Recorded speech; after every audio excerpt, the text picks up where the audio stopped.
best not miss.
Jeez, I thought I had it under control. Uh, Shout out to all of my day ones and stay ones already rocking out with a brother in here. Uh,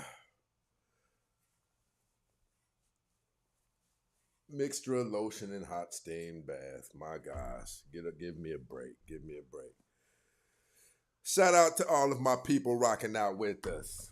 Yeah, it's been a minute. It's been a minute since we finagled, right? But we definitely have something to dig our teeth into today. Something that's a little bit more in depth than some of the things we talk about on a regular, right?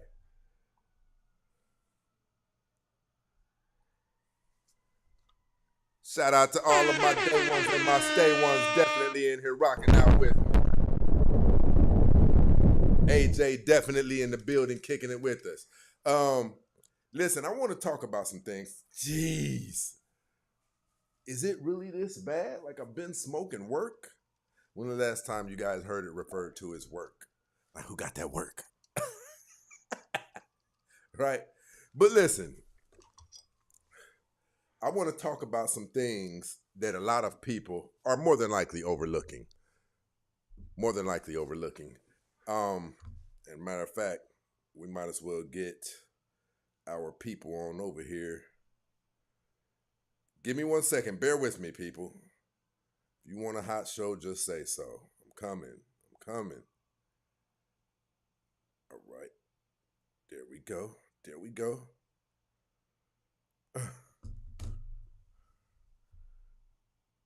We're going to talk about some things today that need talked about so that things aren't misunderstood.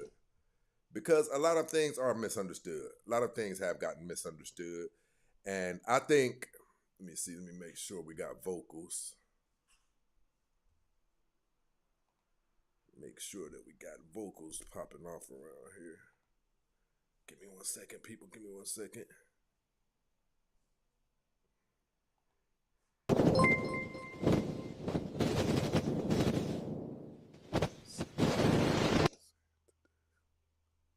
The heck?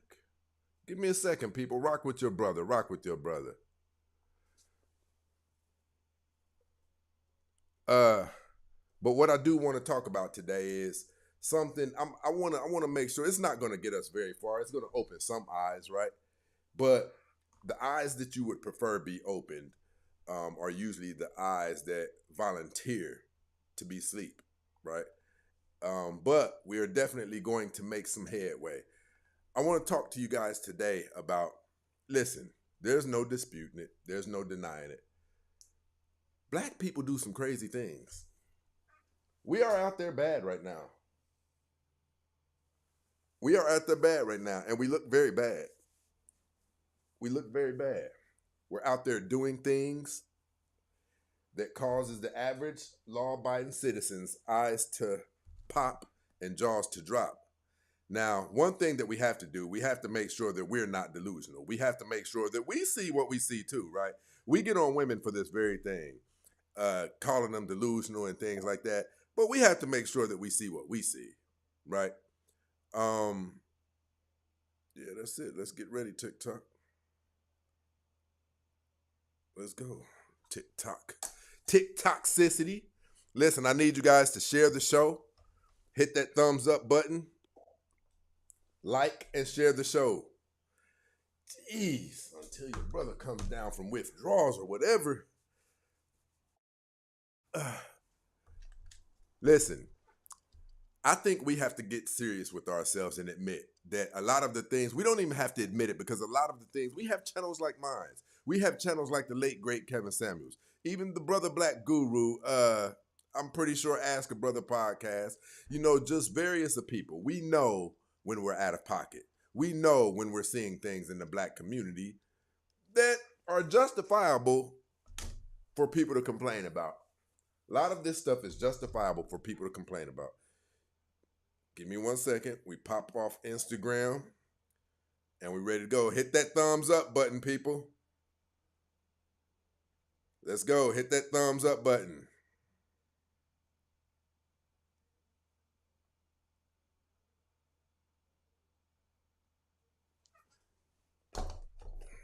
I need to see those thumbs up buttons increase. We got not even half of what's in here right now.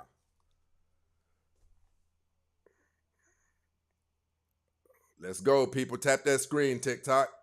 We doing bad over here. But listen, our women are completely out of pocket. I'm coming to a place where I'm not going to keep harping on what African American women's behavior looks like out in society because they're not adult enough to be able to take the condemnation and criticism.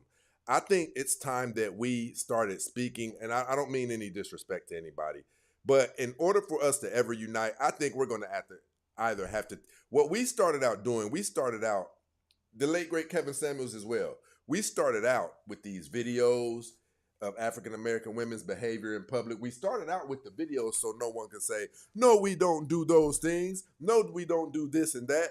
So we started doing stitches with videos, condemning the behavior, letting them know where the behavior will lead to if this behavior persists, what it will do to an entire community. That didn't work with us. I believe it caused African American women to view us as like we always got something to say. I'm not going to get into the inner depths of this right now, but I will say you see some very bad behavior in the Black community. There's no doubt about that. There's definitely bad behavior taking place in the Black community, but the problem is this. There's no doubt about it. We as African Americans do have a lot of work to do in repairing our image. It's not a lie. People aren't lying on us.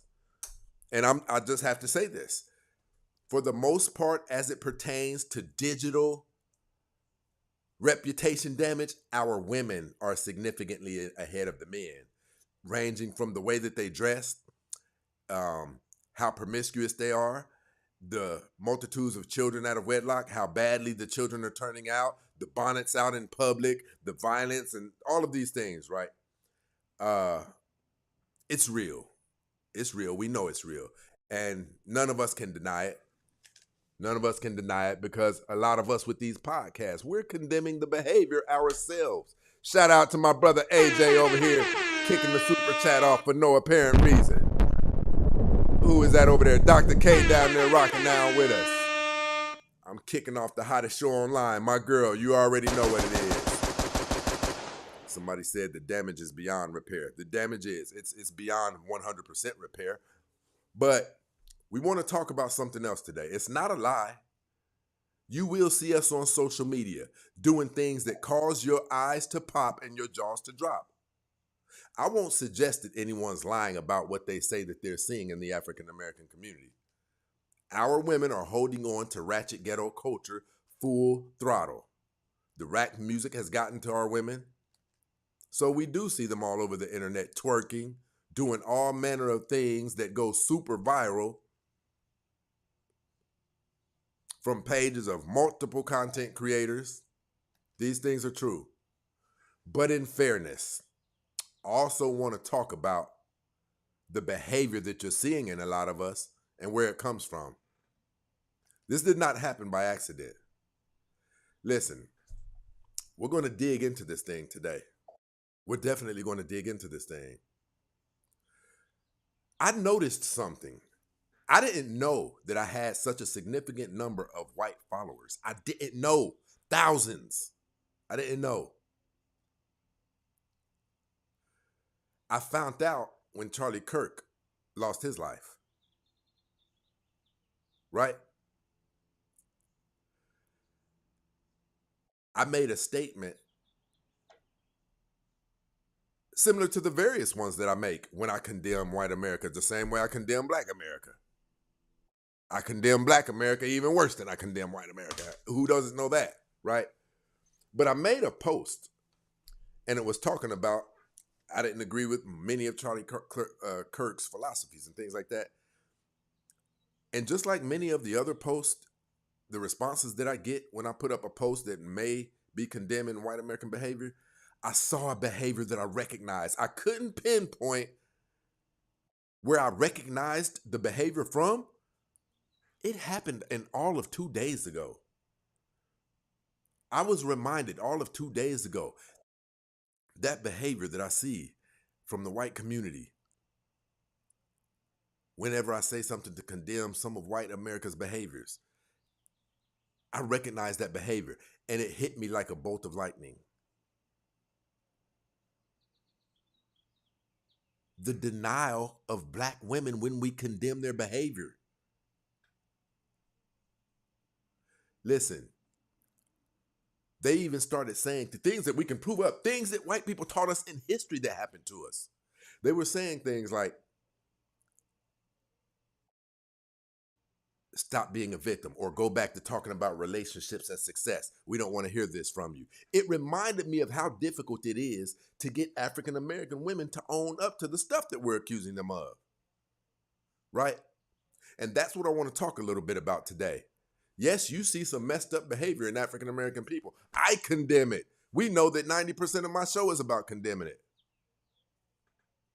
But have you ever thought about why white people fight so hard to not acknowledge what has been done to people in black people in America? In the details of it is because they know if they acknowledge what was really done to black people in America, it would show that we are almost supposed to be acting in some of the ways that you see African Americans acting, broken, dysfunctional behavior. If anybody in masses of white America comes out and acknowledges of what was done to black people here, what is still done to black people here. So me and any of you right now, if we go to the same, we could be states away from each other. If we go to the same grocery store right now and we grab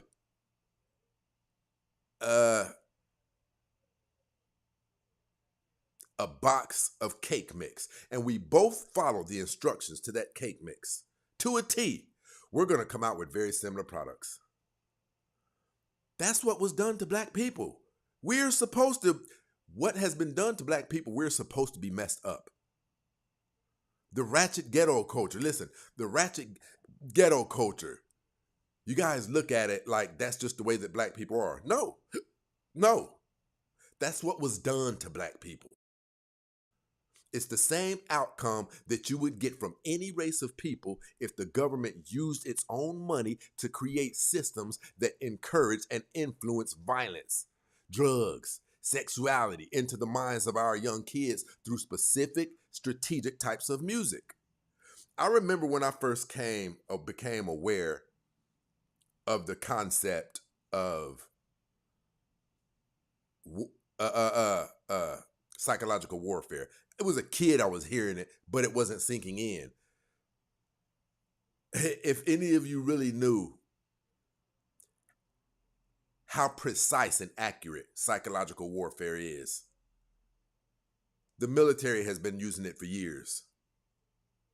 You take any race of people and flood a highly addictive substance into their community, not only getting them strung out on it, right, and turning them into zombies, but taking their lives for 30 to 70 years when they get caught touching that substance. And what you see taking place in the African American community would be what you would see happening in any race that had this done to them.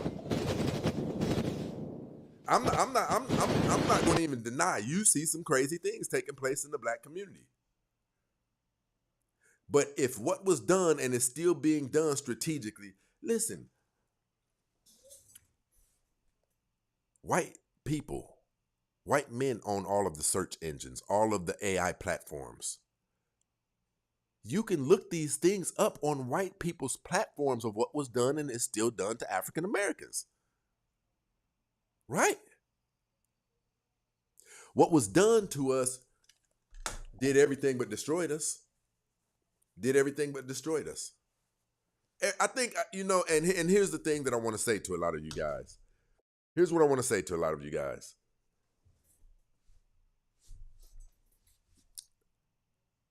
Don't all of us know that what I'm saying is the truth? Don't we all know this? This is not a secret. Other countries talk about it. I'm not giving any justification for black people's behavior right now. It's a smaller percentage of bad behaving black people than there are good, but we're not going to get into that. But what I'm saying is, if we acknowledge the truth, if we tell the truth, it would allow people to do or try to do what African Americans do when we see black people acting a complete fool. We recognize that they're doing some dumb ish right now, and we're able to have empathy on them because we know what was done to them. We know that that one that is on a scale of 1 to 10 acting 8 broken behavior right now, we know that's one of the ones who didn't make it. Some African Americans were able to survive. Listen, we don't have to do this. Listen, Instagram, I've told you guys, TikTok, those of you, YouTube is the go-to every day. You always want to be on our YouTube every day because I'm about to show these videos and you're going to want to see these videos. I'll give you guys time enough to come over here at The Real Stacey Prince on YouTube. I told you guys, this is the hottest part of our show, our YouTube experience. That's the home base, people. Let's go, let's go, let's go. Let me type it down here for you guys.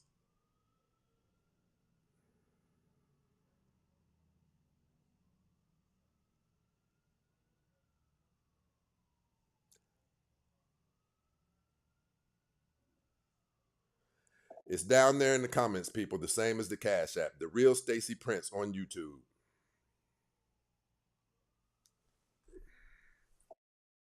Instagram, if you guys want to see these clips, come on over here to YouTube. I'm going to give you guys a couple of seconds.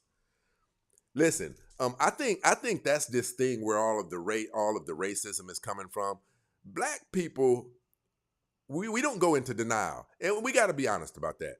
Black people themselves have podcasts condemning black people's behavior. A lot of us, a lot. So much to where it's referred to as a gender war. No, we're holding each other accountable. Right? So I don't think anybody can ever accuse us of being in denial about the things that sometimes you see African Americans doing. I don't think anybody can say that we're in denial or we're trying to run from. We know. Sometimes we're victims of it. Love Lace definitely in the building, rocking out with us. Salute. I appreciate the super chat support, my brother. But listen, that's what we have to do. We do have to get to a place to where we can tell the truth about it. If we could tell the truth about it, I think other people could. Of course, not many people, because some people, never mind, we're going to get into that. I want to show you guys some of what we're talking about. Those of you who are on any of the other platforms, you're probably about to miss what we're talking about. This is the behavior in the black community that we're talking about. Kyrie Acting.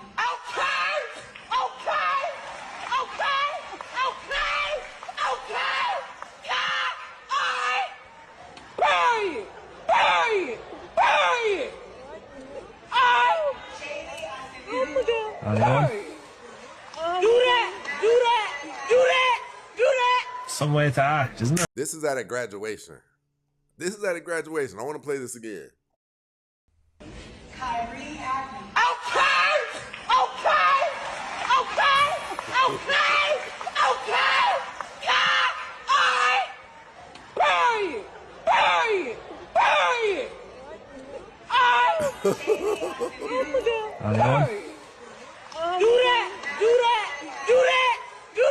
Some way to act, isn't it? We are messed up. We lack a lot of impulse control, right? Emotional regulating. We're messed up. No doubt about that. And for those of you who want to know what blacks I'm saying are messed up, well, if you're black and you're in America, you've been touched with some PTSD. You've wondered why you're not as accepted as other races of people. You've seen things on TV that cops have done to people who share your skin tone, and it's affected you. You're not in America and black and you don't have PTSD. But for the most people, it's a higher level of, I think, one of the worst things is acknowledging what your circumstances is. For an African American to tell the truth about his or her circumstances in America, to know that you get different outcomes than other people when they go into courthouses, it affects you. I don't care what you say. I don't care who you are. It's going to affect you. I'm going to say this again. Black people are viewed as bad people, right? Because of what is seen in us.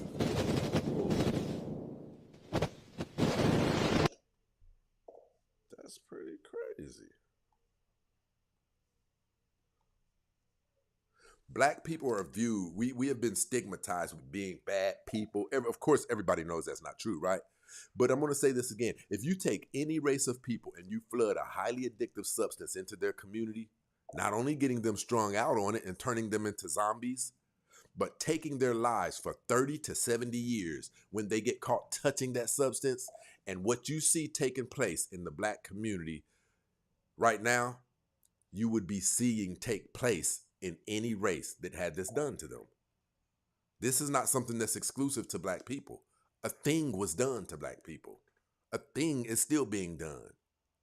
The reason that we know this, listen, let's talk about the opioid epidemic. The reason that we know is because when white America saw the opioid epidemic was what it was doing, when white America saw what the opioid epidemic was doing to the white community, they changed the laws so what was done to the black community with those drug laws couldn't be done to the white community. When opioids upended the white community, the same DRUG laws that allowed them to give black drug offenders 50 and 70 years for less than a gram of a substance in prison. And when they saw that the beginning stages of what happened to the black community started happening in the white community, they changed those drug laws into a health crisis instead of criminal intent, so that whites were able to get drug treatment instead of prison sentences that crippled the same prison sentences that crippled the black community. It's not a secret. I hope that there's not even one person that disagrees with what I'm saying.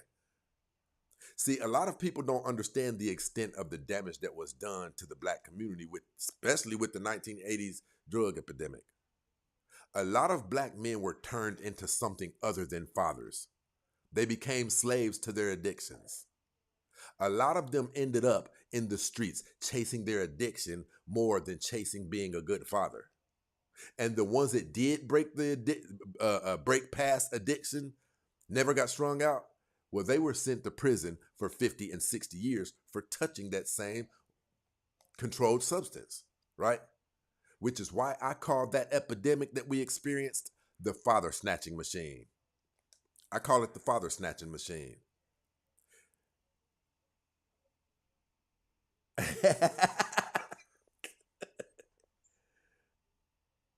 Yes, yes, we were guinea pigs. Listen, I want you guys to note that in Instagram today, listen, in Instagram right now, we have 9 viewers. It's usually in the 20s, right? You want to know where the other 11 or so are at?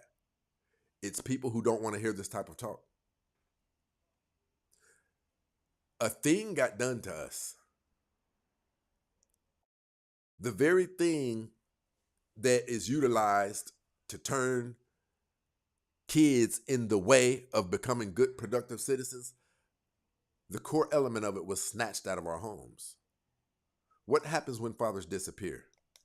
Listen, if they had have left the laws the way that when the opioid epidemic exploded in the white community, if they had have left the laws the way that they were implemented on blacks for the similar substance, what happened to blacks would have happened in the white community. Fathers would have gotten snatched out of homes at epidemic proportions. Dysfunction in the white community would have increased significantly. Everything that you see, a, a significant portion of it, you would see in the white community, right? Dysfunction would have increased significantly. And what you see taking place in the black community today is what you would start seeing in stronger volumes in the white community. Not even the most affluent neighborhoods like Brentwood, Beverly Hills, and all of these places, not even the most affluent neighborhoods would have escaped, which is why they changed those laws. Mothers would be left vulnerable, right, without guidance of fathers. Mothers would be left vulnerable without guidance of fathers. And they would begin making high-level detrimental mistakes like black women did. When left unattended, without the supervision and leadership of men, women tend to make mistakes that they can't, or very bad decisions that cannot be reversed, which is why you see people 3 children by 3 different men. That is a decision of epic proportion breakage. You can't recover from that until your last kid is out of the house. And then you see why so many women are online talking about how bad the dating pool is. It's not the dating pool, it's the damage that you did to yourself. You did so much damage to where all of the available men who are candidates and single, they don't view you as something that is a good deal. It'd be different if, I'm not going to get into that, but it doesn't mean because you had those kids you're not a good deal to make, but it's because you have the kids. You don't want to change your attitude. You have a smart mouth. You've picked up what you can't have all of those things. Now, getting back to my point, women need men to guide them and lead them, to keep them from making extremely emotional decisions that come with high-level repercussions. Without men, women in any community would experience some of the behaviors that you see in black women today because they would start having sex at early ages, right? They wouldn't have the amount of parental supervision and guidance that is required for children to turn out okay. There is a such thing of children not turning out okay. I think we get caught up a lot of times. We get caught up thinking because look at Gabby, pretty little baby. We think that that's all that's required for a child to be okay. No, it's internal. It's psychological. The same thing if they had not have changed those laws, those substance abuse laws, which is why they changed those laws. They changed those laws of getting caught with that addictive substance that invaded the white community, opioids. They changed the laws because the laws that allowed them to give blacks 50 and 60 years for touching the substance were still in play. If those laws had have stayed in play, then when the opioid epidemic hit the white community, they would have had to give them the same sentences they gave black people that destroyed the black community. Right? And it would trickle all the way down to the kids.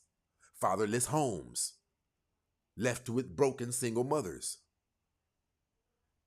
This is not hard to even conceive. This is actually a very strategic recipe. I could pull this off because we all know, even Charlie Kirk said the effects of not having a father in the house. And we all know we all know that whites weren't getting the same amounts of time even for that exact same substance, right? So we know that it would have touched the white community like it touched the black community. I'm not denying that you see some very effed up behavior in the black community. I'm tired of it, right? We don't deny it. It's here for all eyes to see. If you dumb, I fuck with celebrities, bitch. You know how many celebrities I fuck, nigga? You know a celebrity pay me 8K? Why are you talking to me? You can't talk to me. Is you dumb? We see what you see. Our eyes bulge like your eyes bulge. Yes, when we see black people really messing up, we see it just like you see it. But we're probably more sick of it than you are. Right? Because we expect more from ourselves. We know we're better than this. We also know that it doesn't make black people bad. It just means black people have experienced something in America that no other group of people in America have experienced. We can gamble right now. If anybody wants to debate that, we can gamble live in front of everybody. We can bet that in front of everybody. The things that have been done to African Americans in America, had they been unleashed on another race of people here, you would see the same, if not worse, degree of psychological damage and dysfunction in that race of people. The foot has not been pulled off of black people's neck, if that's what you think I'm alluding to. And so what we're talking about today, African American people's pain is been utilized as entertainment on social media. You know how I know? I never ever, if you had have asked me how many white supporters that I have on Instagram, I would have probably said maybe 500. Maybe, I mean, just, I don't know. Some probably like the dating information that I have and things like that, the success talks, the drive, ambition, and motivation. So I would have said out of, I think I have 100, I have 100 and something thousand on Instagram, probably 120,000. I would have said, going crazy with it, 500. I wouldn't see any reason for there to be more than 500 because I condemn a lot of black people's behavior and I stand to correct black people. It's in the thousands. It's in the thousands. It's in the thousands. Around 15 or 20,000 whites on a channel that 90% of the time is condemning African American people's behavior. Right? You know what we found out? The same videos that we use as evidence to our women and our men to show them, no, you are too, you do too, do the thing that I'm accusing you of right now. And if it doesn't stop, those same teachable moment videos that we put up, white people subscribe to pages like this. Not all white people, because there's some white people down there that rock with my content purely on a business level. The motivation talks. It's probably about, it's a small number, probably 20 out of 15,000. And which, by the way, I want to say this. I was going to make a post about it. I've been dealing with it for about a year. The racist comments that I see white people put in my own posts.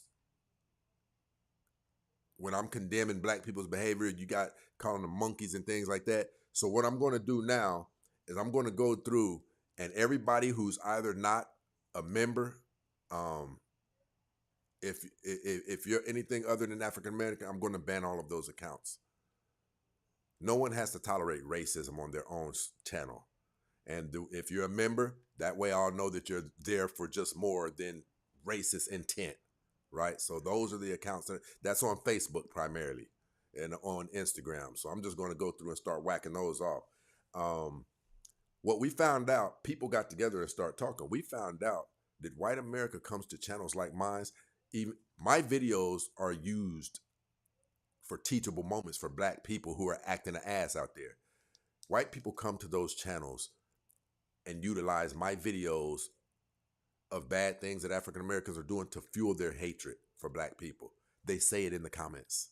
It's unbelievable. It's unbelievable. I couldn't figure out what to do. I started deleting the comments once they got so bad. I couldn't figure out what to do. But it didn't just hit me one day. Everybody who's not African American just start banning their accounts instantly, unless they're a member. If you're a member, that lets me know that you're there for other than racist reasons. You enjoy the content, things like that, right? But that's what we're talking about today. The broken behavior in African Americans, and I'm not going to knock it because I get it. I get it. Dysfunction sells. It has been used to fuel the engines of social media. Broken black people behave, black people's pain. Listen, have you guys ever noticed? I don't know if you've noticed. We've talked about it several times. Look, he said, I see them all over. It's the truth. Yeah, it took me a minute to figure it out. I would have never, out of 100-something thousand subscribers, I would have never thought I had more than 500 whites. I started going through it. And I'm going to say this. There's a black sister. She was starting out like, I'm not going to say her name, but she was condemning a lot of black women's behavior, and I was rocking with her. We were talking, but I saw her climbing in followers, and something told me, based after what I had experienced, her numbers were climbing. She was gaining like 10,000 new subscribers, 5,000, right? When I noticed her account, she had around 7,000 or 14,000. It went up to 20,000. It went up to 40,000. And something told me, go to her subscribers, see what color they are. White. I don't want to even be disrespectful. I almost just screen shared this and went to her account right now. It's white. White people have taken to flocking to these accounts like the Kevin Samuels, like mine, like this woman, like other black content creators who are using videos pretty much for teachable moments. They're going to these pages, subscribing to these pages, and utilizing the content as something to make fun of, to fuel their hatred for black people. They say it in the comments. And they're even making fake accounts. They're making fake accounts. And this is what I'm telling you guys. I get it. Black people are doing some crazy things. Give me a second, people.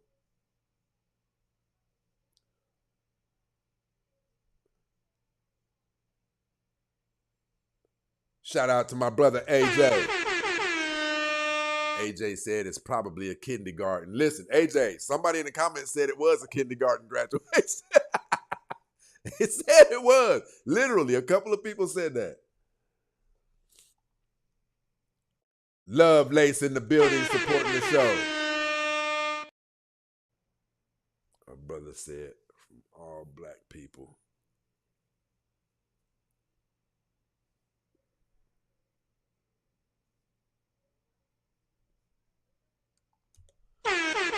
My brother said Tyshawn equals locked up. Gunther has a disease. Okay, I don't know what that meant. Okay, right. You're right. I see what you're saying now, bro. My brother said blacks got jail, whites got narcan. Yep. That's what's happening. And it's still happening today. Blacks got court, whites got outpatient treatment. These are facts. And I'm going to tell you guys something. I didn't know I didn't know that was going on in the white community. I didn't know. When I made the statement about Charlie Kirk and then some of the other things that I talk about, the pedo and stuff like that on some of the posts, I condemn bad behavior, period. But I noticed anytime I would speak out against something taking place in the white community, the same level of delusion that we see when we're going back and forth with black women or women, period. I started noticing they were acting like they didn't even know what I was talking about. Slavery, what are you talking about? Like it doesn't exist. It was like anything except for acknowledge we've done anything wrong. That's what I started getting out of it. Right? And I started noticing it. Listen, I started noticing significant numbers of white Americans subscribing. It's not because they want to see better for the black community, not all of them, right? Because when you say something they disagree with, they're using the hard R on my posts. I didn't know what to do about it at first. I'm like, I can't do anything about this, right? I'm not going to report every single one that does it.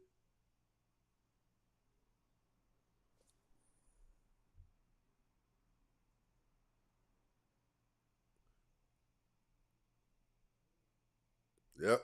Other people noticing it too over here on Instagram.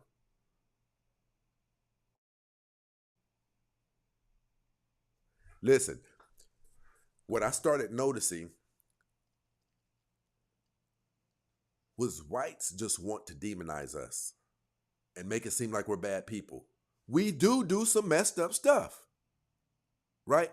But had you went through what the black community has been through, a lot of you would have just taken your own life. That's a fact. Because some of you haven't been through, some of you lose your jobs and you take your lives. Black people, we laugh at stuff like that. Like, what? That's all he went through?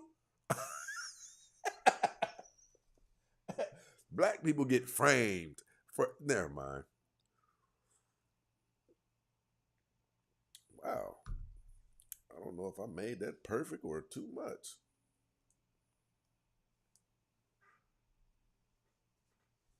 I never denied that you see some really messed up behavior taking place in the black community. I'll never deny that, right? But had what was done to us been done to any other community, you would see very, very, very stark resemblance in what you see in the behavior of a lot of African American people today. Their children wouldn't have had the amount of parental supervision and guidance that is required for children to turn out okay, right? They'd be allowed to hang around influences that daughters are not usually allowed to hang around when they have a father in their life. This is the reason that you hear white people reject the notion of what's been done to black people in America. Because if we really told the truth about it and acknowledged it, we would also have to acknowledge that what was done to black people was supposed to be accompanied by the dysfunctional behavior you see in us today. You're supposed to see worse, probably. When you start doing things like the Tuskegee experiments and things like that, what do you think? You just think that you do something and you don't expect to see any effects. I'm going to say this to African Americans. Listen, I'm going to say this to African Americans. I know it happened in my... What was that? What just happened?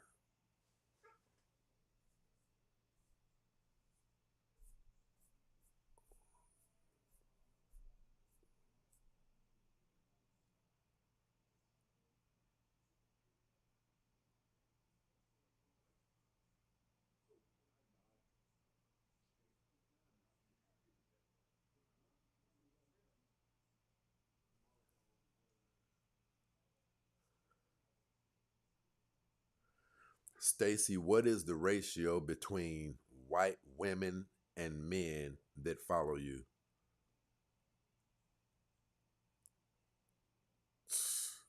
White men and women that follow me. If that's what you're saying, I'll say there's out of I have 100 and somebody tell me how many subscribers I have on Instagram. It's about 120, 130. It's probably 15,000, 20,000. Seriously, it really is. You notice it when you say something they don't approve of, right? This is why you won't often hear whites own up to what has been done in the details of it to African Americans, because then white people would be forced to have a little bit of empathy for us instead of judging us when they see dysfunctional behavior in us. That's how we deal with each other. Sometimes we want to strangle each other, but we acknowledge she's one of the ones. For some of you who are like, okay, they say it's 139,000. Salute. Okay, out of 139,000 subscribers, I got 20,000 whites. I went to my followers and I started scrolling, just like I did this girl's. And I couldn't believe it. I was like, why is that my page? I'm condemning black people's behavior, trying to get us back on the right path.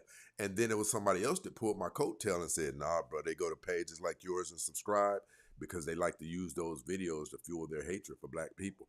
And they will say it. They'll say monkeys, hard ER. They'll say things and you're like, why are you here? See, I have to pedal a thin line because there are some whites who respect the information that I have as it pertains to dating. There's some white people who come here because they're hearing game. There's some whites who don't do well with women, just like some blacks in any race. And they want the game. They want to hear how to move, right? But when you say something that goes contrary to praising white America and you see those hard ERs down there, it lets you know. It lets you know. My people said they love calling me monkey. Yeah, they have it's just too much. It's too much. Shout out to Will Fit down there rocking out with us. Hey, people, we need some show supporters tonight. We've been doing poorly on the and shout out to my brothers down here supporting the show. Love Lace in the building. When Social Security was created in 1935, many black workers were left out because the law, things were done. Inhumane things. You're shocked when you see us acting inhumane sometimes, but inhumane things were done to us. I'm often astounded. Shout out to my baby girl, Short Petite Love, been rocking with me since she been rocking with me. Over here on TikTok. Listen, I think it would be worse if I'm white. Before I sit here and let society see me acting delusional, like we didn't do nothing, I care more about myself than the reputation of the collective of white America. I'm not going to sit here and be lying about things that I know took place just so I could. I don't understand that. You guys know that I don't understand it the way I hold Black America accountable for the bullcrap they do. You think I'm going to go, oh, you never lived through slavery. You think that I would try to fool myself into believing that Black people haven't had things trickle down to them? They're the only group that have in America. A messed up group of people. We're going to get deeper into it. We're going to get deeper into it.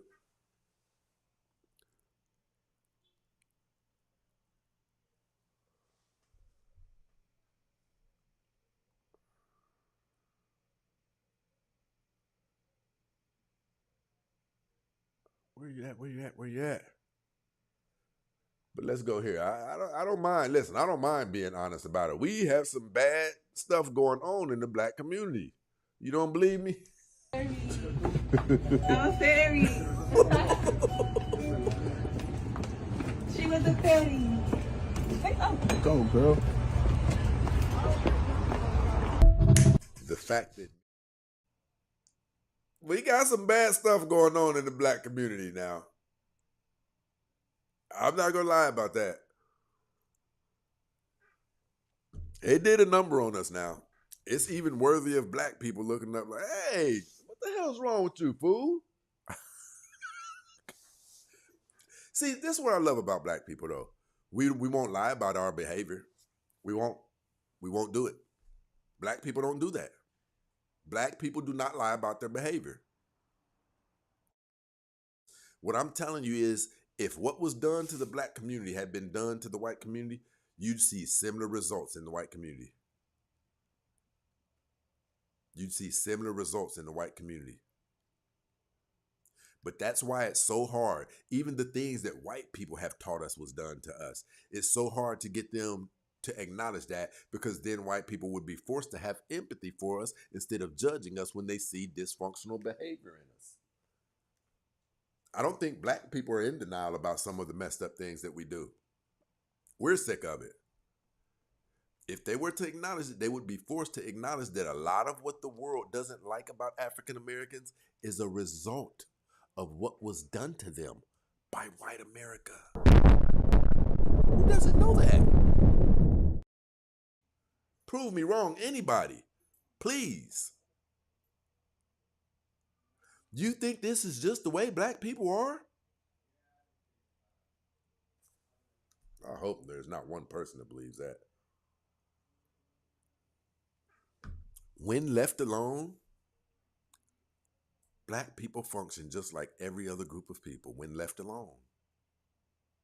When we're not traumatized, when we're not raised inside of trauma, you can look and see what we're supposed to be like. When you look at Black people who were raised in two-parent households, it tells you what we're supposed to be like outside of what was and is still done to us.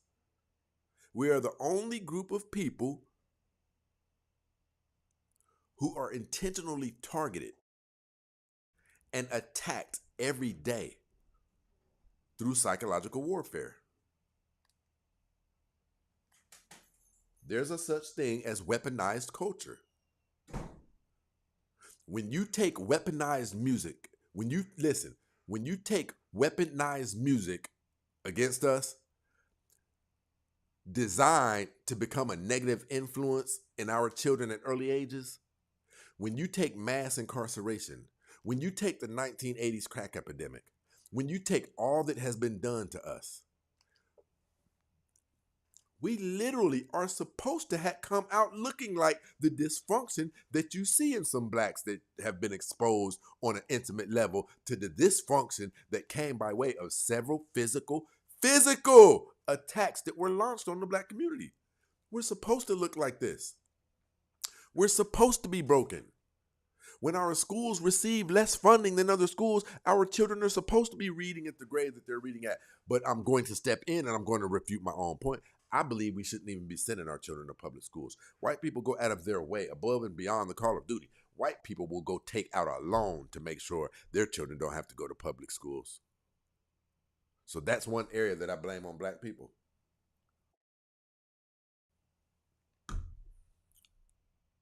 But black people are so messed up and stuck thinking in survival mode to where they don't often have time to think about, oh, you know what, private school. Oh, nigga, I'm trying to make ends meet.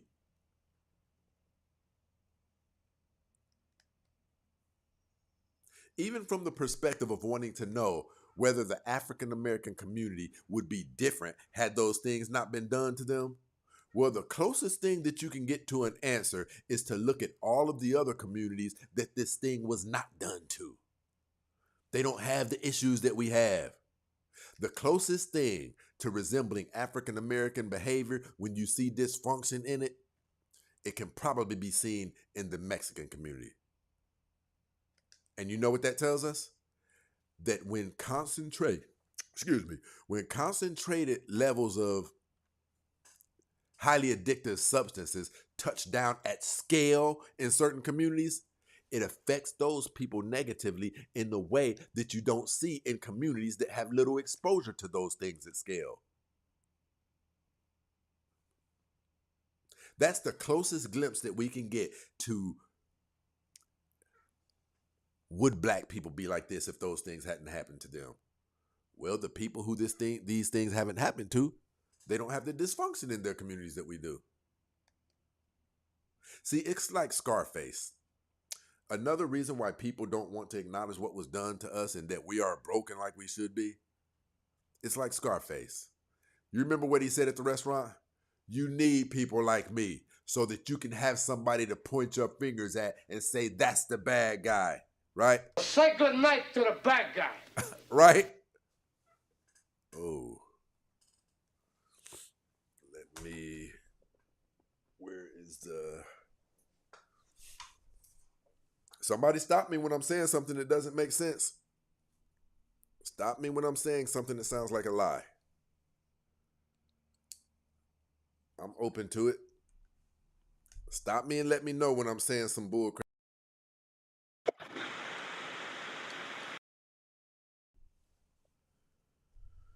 People, where are my Cash App supporters? That thing has went dry. Like, hey, let's keep the show going, people. Where are my people who rock with the show? The real Stacey Prince at Cash App.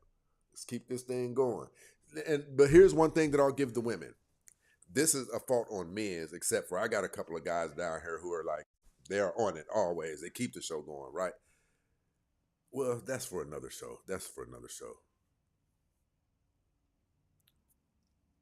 No, it's not. It ties into this show. Never mind.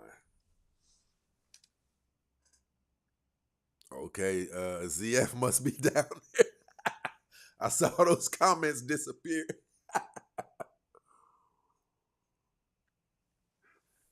I have no problem letting you guys know that I acknowledge that there's severely irritating levels of behavior in the black community like this.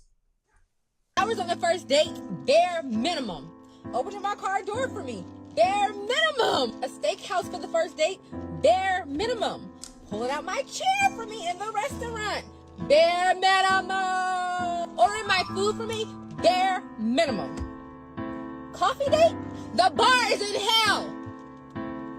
Since when is getting a little steak and macaroni and cheese too much? Raise the bar. It's in hell. And I'm going to tell you who took the worst blow of it. African American women. Those are going to be the more fragile of the genders in any race. When they are reduced to the concentrated levels of psychological warfare that ours were, you will be broke. You will see everything that you're seeing in the black community. But that's why people won't acknowledge what was done to black people, because like Scarface said, shout out to Lovelace for tapping us with the Cash App, my brother. Told y'all I had some faithfuls down there. Let's meet our nightly quarter, people, of $50. Our nightly ceiling of $50. We don't do much. If you enjoy the content, rock with us.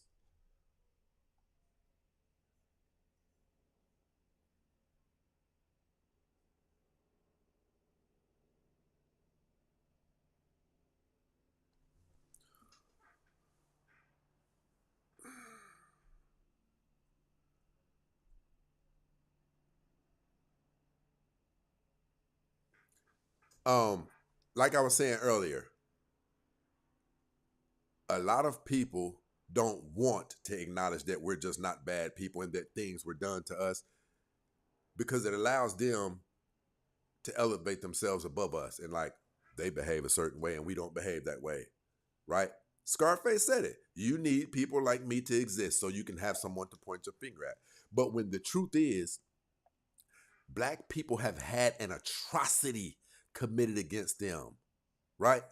The likes of which no other communities in America may have survived. With what was done to African Americans in the African American community, the mechanisms that are in place behind closed doors in America, right? To make sure African Americans don't advance too far and constantly experience at least a certain amount of negative outcomes annually, we are literally almost supposed to be exactly where we're at. And to be quite honest, a lot worse. I mean, if you think about it, every time we did, even after slavery, every time we did try to go off and build our own communities, white America followed behind us and set the things on fire, dropped bombs on communities, ravished and pillaged women. And I think no one really wants to admit that, because then they would have to look at us like we're not bad human beings. Things were done to us, right? I want to say this to you guys too. I want you guys to be looking out for this. Every innovation and technological advancement has been weaponized against black people. The music industry is weaponized specifically against the African American community, intentionally meant to poison the minds of our youth before they can even become a benefit to us. The judicial system is used to cut our lifespans shorter than our natural expiration dates, and it works very efficiently. Mass incarceration, right? A massive campaign was launched to turn black women against black men, right?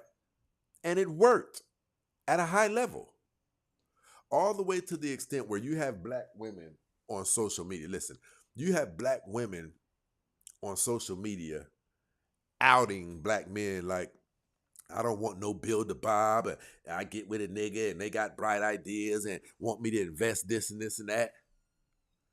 All the while thinking there's something wrong with that. It's how white people got ahead of us. You don't see white women all over social media saying, I don't want no Bill to Bob. I'm tired of giving a man money and da-da-da-da-da. They do it. All the way to the extent where Jeff Bezos and his ex-wife were able to utilize each other's resources to start a multi-billion-dollar empire. Yet our women have been poisoned to believe, I don't want no Bill to Bob. What is wrong with you? That's how this thing works. When I'm up, I got us. When you're up and I'm not, you got us. This is how this thing is supposed to be. You're supposed to invest in your man's bright idea.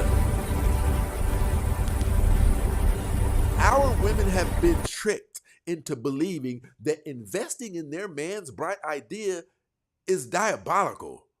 They get on social media, girl, you know how many bad ideas I done invested in? Do you know how many white women have invested in multitudes of inventions and bright ideas that their man had? Way more than us. You know how we know? Because we know the amount of failures it takes to successfully start businesses. And white people have more business than us, so they had to have more failures than us. Our women have been tricked into believing it's sucker shit to give your man your income tax checks as long as his idea meets the threshold of logic. Listen, and I'm going to tell you something else. You guys might be far off, way better off than if you switch that mentality than if you keep the one you have. You can't get ripped off. If you know a man who's not your man and you see something in him, if you know a black man who you just feel it like, no, he doesn't play. He's at appointments when he says he's going to be. He really believes in this thing. He spent some money on it. I see the building. I see this. You'd be a fool to not approach him and ask him, does he need more money? Only thing you would have to do, for those of you who say, yeah, you build these niggas up and they leave, he shouldn't have a problem with there being a contract in betwixt the two of you, to where even if the relationship doesn't work out, Jeff Bezos and his woman's didn't work out, and they don't say one bad thing about each other. When she got all of that money, what was it? 40 billion maybe? When she got all of that money, that man said, no, I can't complain about her one bit. She deserves that. See what I'm saying? Our women don't. Our women don't. Because society hires rappers and things like that. Have you ever noticed, if you think that I'm joking about saying that the powers that be have systems hidden behind a multitude of doors in America, strategically designed to keep African Americans from elevating to a certain level, then why do you have someone like Beyonce, who's married, telling people to be independent women instead of championing marriage? Because they know a significant number of people would follow her advice, and they don't want that. Why aren't the record labels telling Beyonce to promote marriage in her music? Right? You don't see that in any other community. It's crazy. If you think I'm wrong, I welcome anybody to come up here.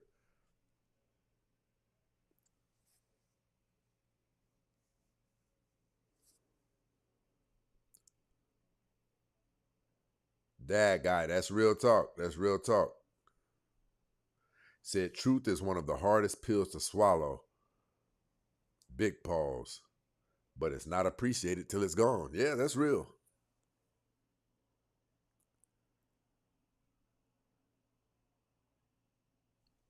Hey, TikTok, I'm going to go ahead and shut the TikTok down. If you guys like these likes, it's the same amount of likes that we had 20 minutes ago. You guys not going to tap the screen and hit the likes. We might as well not be up here.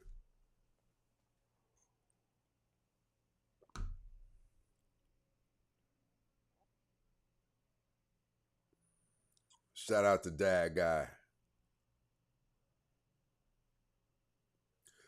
And I'm going to say this too. Black people, you got to stop being scared to tell the truth. You guys tippy-toe around some of your truths just to appease other people who might be in the vicinity of you. Your truth is your truth. Things have been done to you. But I don't encourage people to be victims. And when I say victims, I mean, I'm not letting anybody keep me from being successful, being driven, and being ambitious. But that being a victim is not telling the truth about things that not only have happened to your people, but aspects of it that you know is wrong with you. I know the elements of it that have affected my life. I know what they are. All the way down from bad education being passed down from our great-great-grandmothers, and she's telling her daughter this cornball saying, well, as long as my rent and my bills paid, I'm good. Now, when your auntie teach that on to you, you have a minimalist way of thinking. You're not thinking about, I could do something to where I can have $500,000 cash in my bank account. But you won't think that because what's being taught to you is, well, as long as my rent and my bills is paid. There's not a black person down there who didn't grow up on that. Bad ideologies and things that came from what they endured. They were just grateful to have a roof over their head. We don't have to be like that. We don't have to be like that.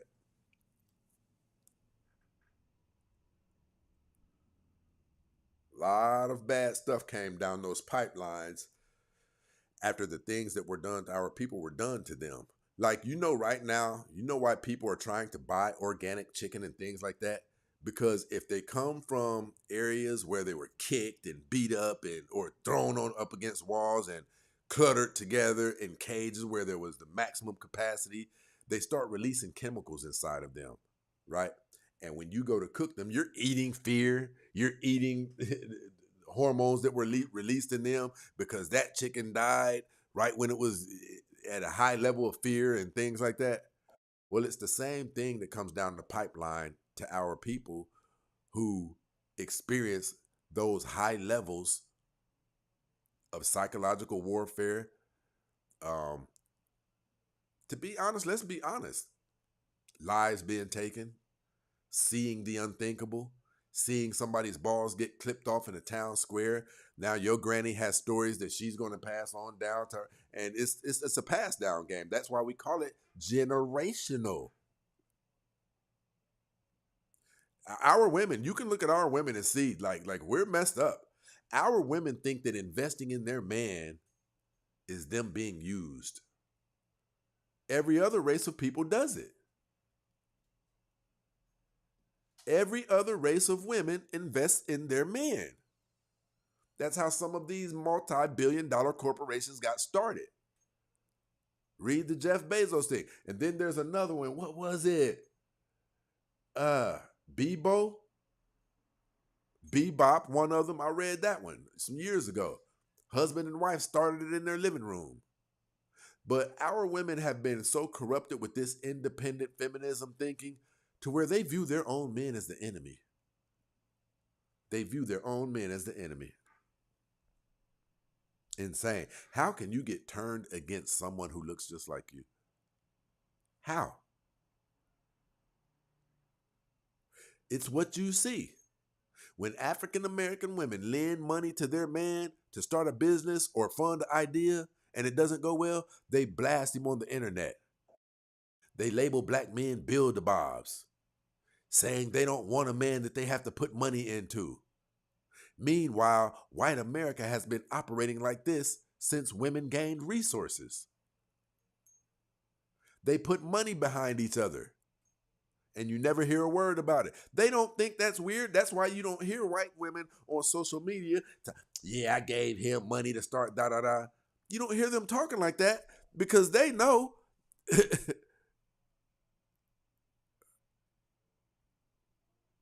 oh my gosh, here we go again.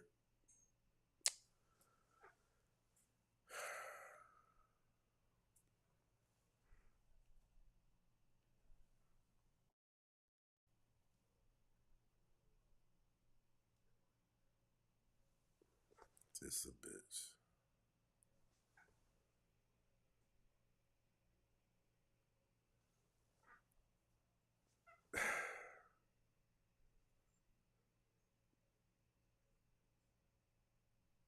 Jeez. You don't hear them talking like that because they know that's the way it's supposed to be. They're glad you're saying that goofball stuff you're saying because as long as you believe that giving your man money for an idea is stupid, you'll never catch up to them. It's what they did. You don't hear the Latino community talking like that. They support each other. Our women have been tricked literally by the music, by their favorite. Look at Meg Thee Stallion. I was about to say by their favorite rappers. Look how intimately involved in Megan Thee Stallion's relationship they're in. Most of these women who are yipping and yewing about Meg Thee Stallion's relationship, these women have been chronically single and not been able to get in a meaningful relationship in 10 years, 15 years. And yet they're more concerned with what's going on with Meg Thee Stallion. Think about this. See, our women don't have anything to believe in. They don't have anything that's important to them. Right? They've abandoned true religion. They've abandoned true religion. And every other community is led by their men. Our women have abandoned true religion and they've abandoned the leadership of their men. So they're just out there. They have nothing that is very important to them. They have no principles, bylaws, or guidelines that they can stand on because you typically get that from the man. So what are they doing? What has become important to them is things like Megan Thee Stallion's relationship.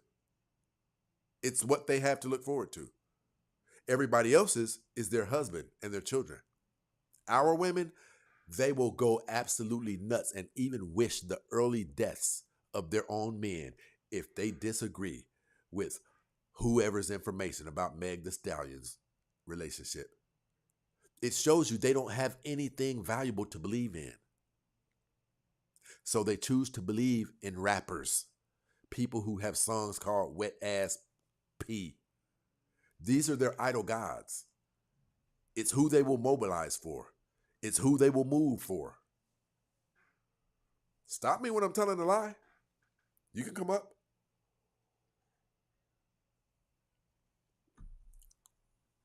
Anybody can come up. If I'm telling lies, I want to be stopped.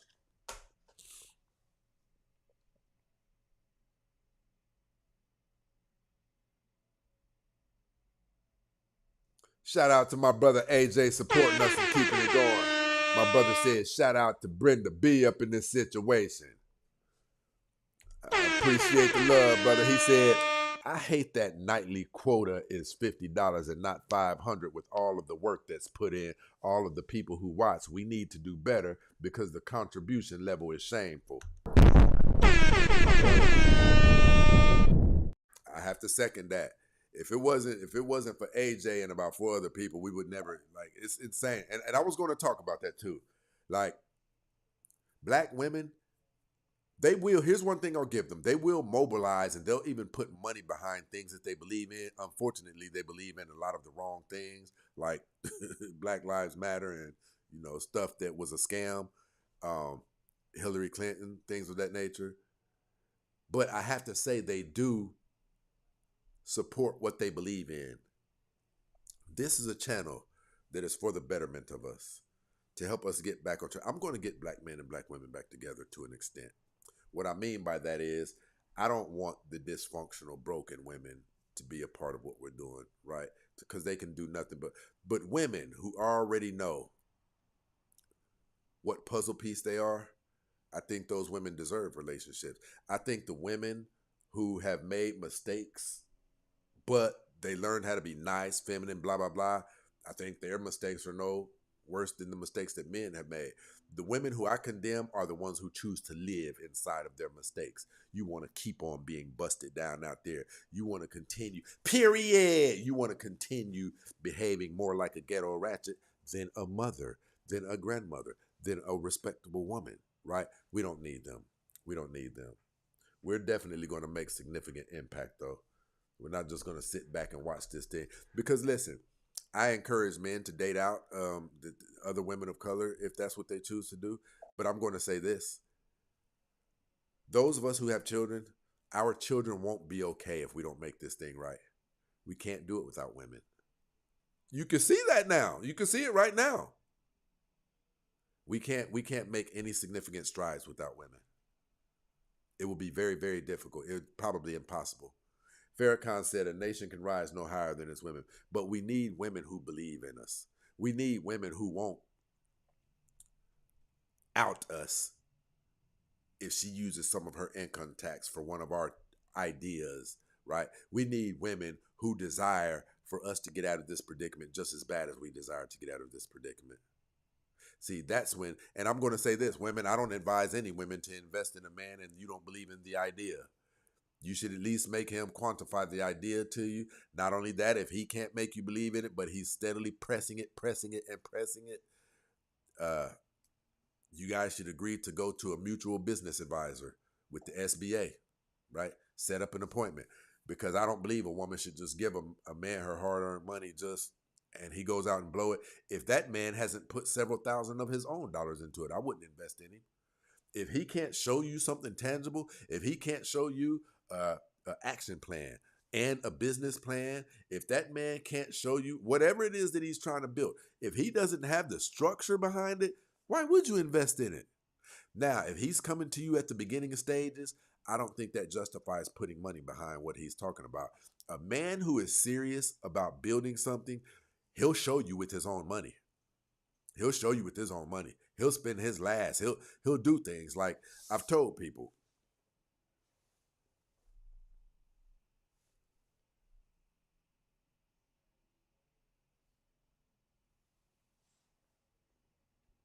I've told people that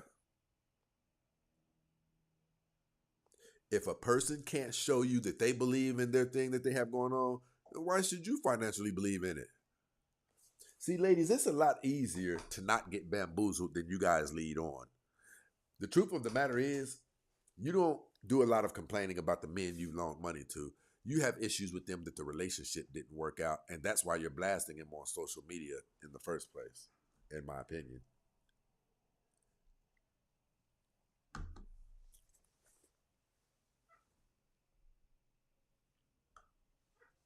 Where are my show supporters?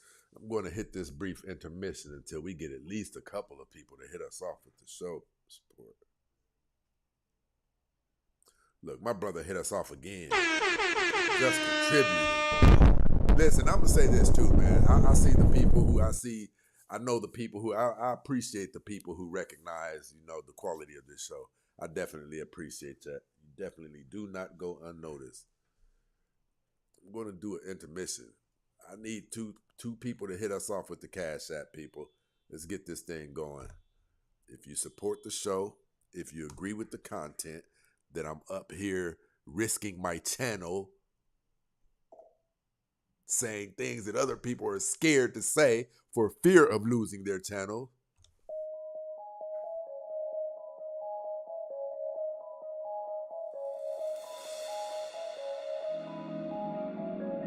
If I did lose my channel for saying some of the things that I say up here, if I did lose my channel, I think my biggest regret would be losing it with the level of financial support that we get. Even though I risk my channel every day getting up here telling you guys things that other content creators are scared to say on social media. Somehow we got to do better, people. We got to do better with the show support. If we won't support shows that are giving information on how we can do better, then we won't do the other things that are necessary for us to do better. That's really simple.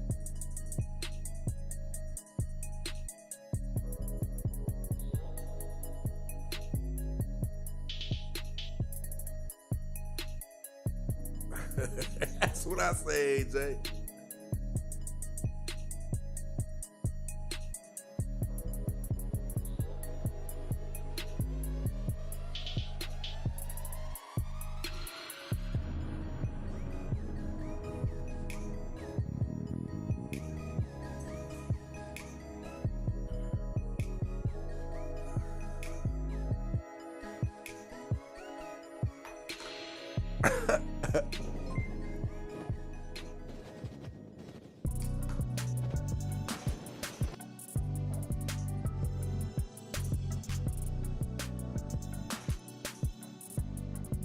Cash App the real Stacy Prince. If you rock with the content, support the show.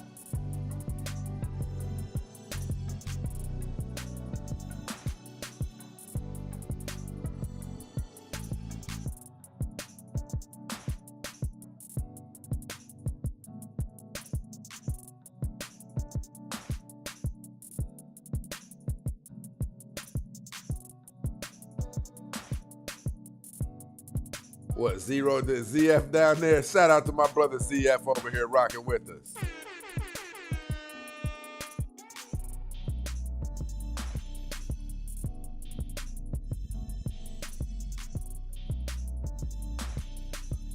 Give me a second. I got somebody talking that talk down there.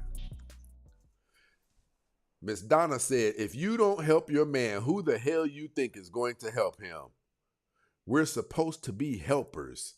And how can you want somebody to provide and protect you when you won't help them with everyday daily activities of life? It is written. It is a covenant. It is God that women, it is written covenant by God that women are the helpers, and I mean by any means reasonably necessary. I gotta agree with that. I gotta agree with that.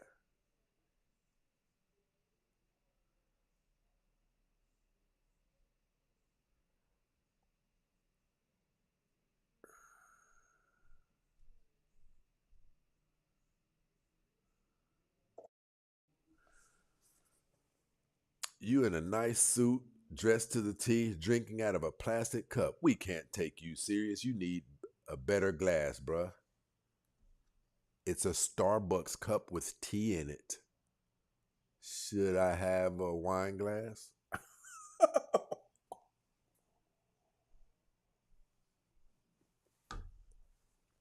As a black person, I guarantee that. I guarantee that. See, that's another thing about black people. Millions of white people a day walk around with plastic Starbucks cup in their hands, dressed at corporate offices. Nobody says a word. Black people are going to find something to condemn black people about. I'm telling you.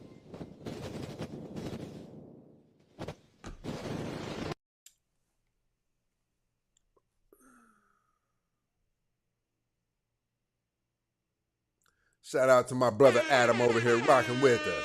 And AJ setting it off again.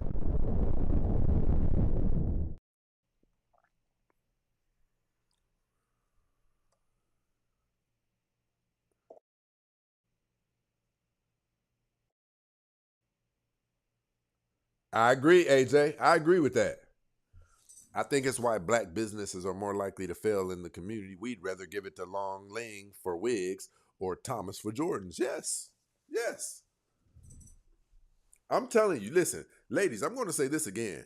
It doesn't even have to be your man. If it's an ex of yours, if you know a man who's truly about his grind, but he doesn't have the money, you'd be a fool to not ask him, does he need anything? All you have to do is put a contract in place.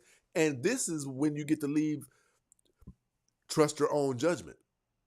If you can honestly say, I see some things in him that makes me want to give him these several $1,000s. Okay, it's worthy of. Listen, shout out to my girl Lena interrupting all of the echoes in the Cash App. My girl, Lena been rocking with us since she's been rocking with us.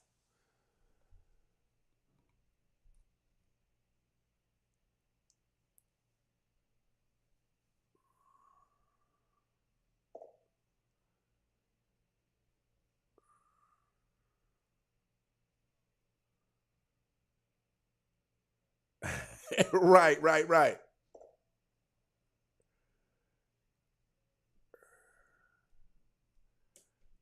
Bria said, yes, I am black nigga.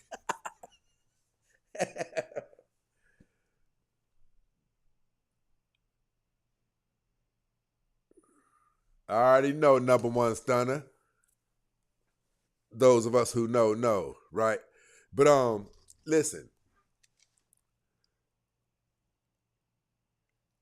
Women from other nationalities, they put money. I'm just giving you guys a brief on how effective the psychological warfare. Shit, my brother AJ over here holding this down up in this mother. Shout out to AJ one more again in this situation. Support the mother effing show, y'all. Y'all heard what my brother said.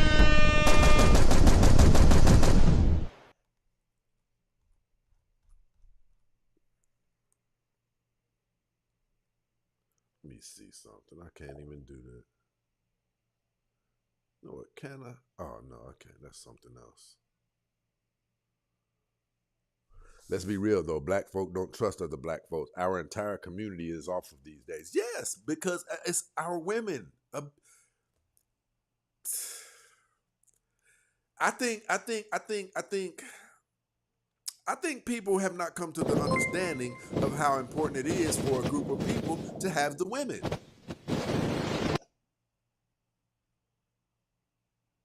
Ours have been high level compromised.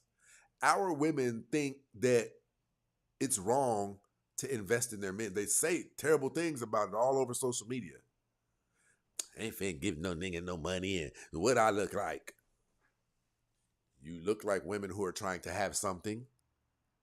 If you haven't come up with your own ideas, or even if you have come up with your own ideas, if you can honestly say you know in your heart this guy is a grinder, why wouldn't you get behind him? Your money is up and his is not. He's shown you a business plan. He's shown you he's went to several meetings to try to pull this thing off. He's shown you that he's tried to use his own credit, but his credit score isn't good enough. He's shown you that he has all of the necessary documents. to present this to investors. He's got the financial budget in place, right? He's got the action plan. He's got the business plan in order. He's got the business model in order. This man has really put this thing together. And you can see it clearly on paper. Why wouldn't you is the question. See, other groups of women, they do. They put money behind their men, and you never hear a word about it. Even though we know they take far more entrepreneurial failures than we do, right? Yet when we fail, an idea or entrepreneurs, anything, a business, our women attack us online for it. They attack us online for it. Black people have been through a lot, but we went through most of it together. I'm not going to say most of it. We went through a significant portion of it together. And that's how we were able to survive. The internet and all manner of and all forms of media are used to sabotage our image and reinforce stereotypes in front of the entire world by keeping the spotlight on our negative incidents while minimizing how long and how much the spotlight is put on white bad behavior. Things are in place. Listen, I'm going to tell you guys something else. You can best believe with what I know artificial intelligence can do myself. You guys have heard me talk about it. You've heard me brag about it. You've heard me boast about it. With what I know AI is capable of, once AI is utilized to attack African American community, if it's not already put in place, it may be unlike anything that we've experienced outside of chattel slavery. If you use AI to power hate and intention, the results can be too hard to even measure. And again, like I've told you guys, every other advancement and institution has already been utilized against us, weaponized against us. This one just comes with a bigger battery. When they start using AI to further afflict African Americans, it will be unlike anything that you can comprehend, because I know the power of AI. Right? And this is what I'm telling you guys. Black people are often afflicted people. Black people aren't just bad people. Black people were stripped of their morals, injected with fear and violence, right? Prohibited from learning how to read, introduced to the history of what was done to their people not long ago. Public hangings, pliers used to strip skin off of living human beings in front of the town square, balls cut off. Even in current times, the mass incarceration that we speak of, the public display in America that blacks get treated differently than whites by police officers and other judicial systems.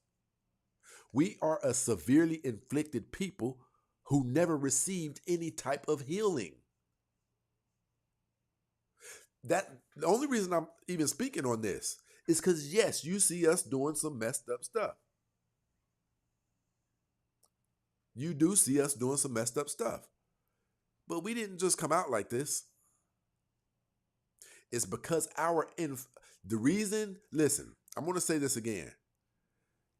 What everybody knows has been done to the African American community.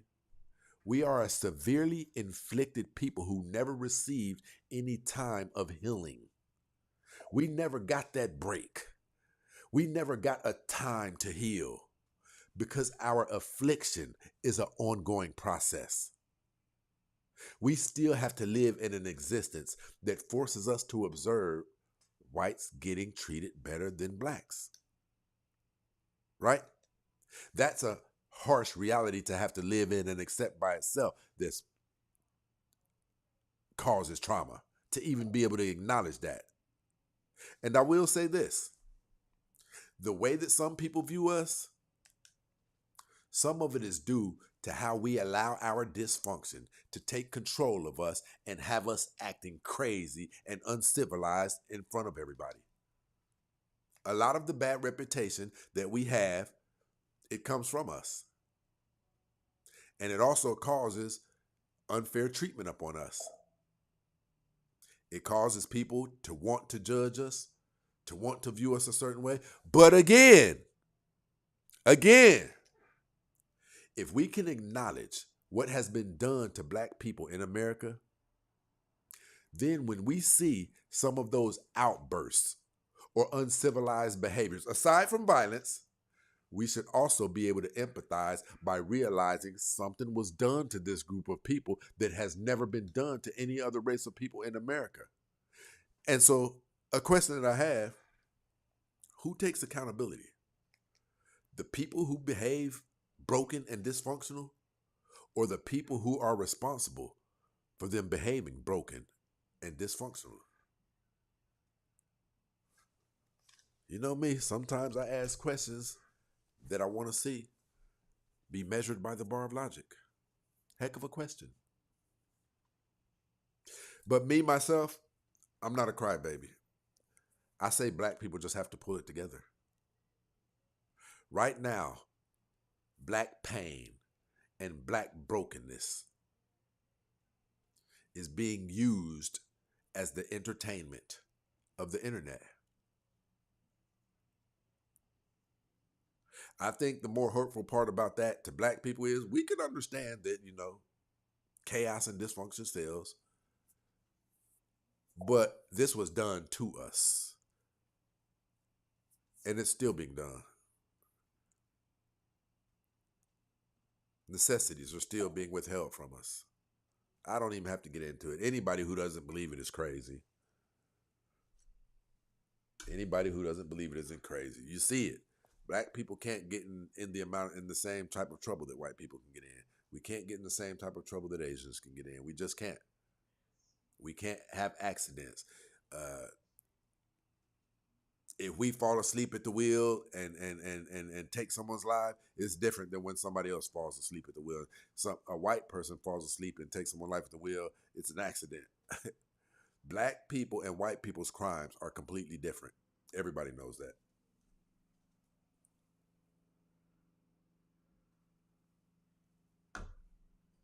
They're so different. Never mind. They're so different to where even when white people's crimes are atrocities, like touching children and things like that,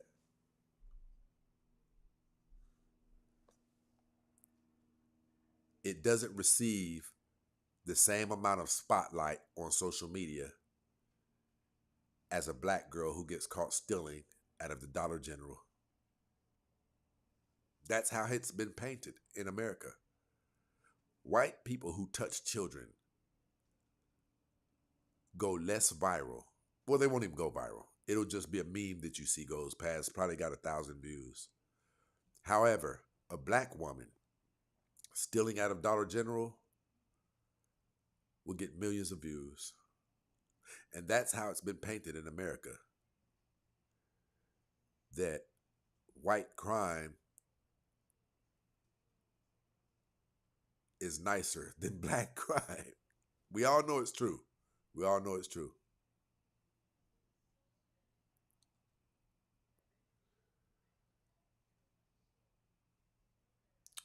Hey, super. I could agree with you on that, man. I could agree with you on that.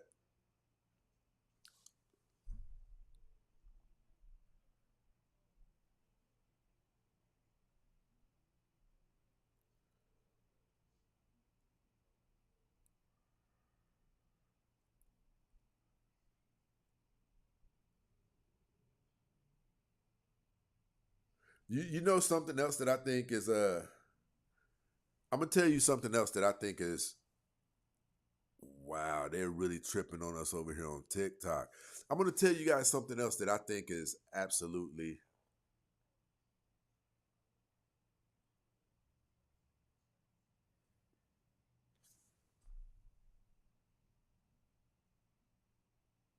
what is the greatest realization you come to when it comes to women today? Wow, that's actually a good question. That's a very good question because men were programmed to think we never really got our own hands-on experience. We were taught things by our grandfathers, our dads, and our uncles. We were taught about women before we experienced them. And what we were taught was the traditional things. What I have learned about women today, I didn't know that they could take themselves to a place psychologically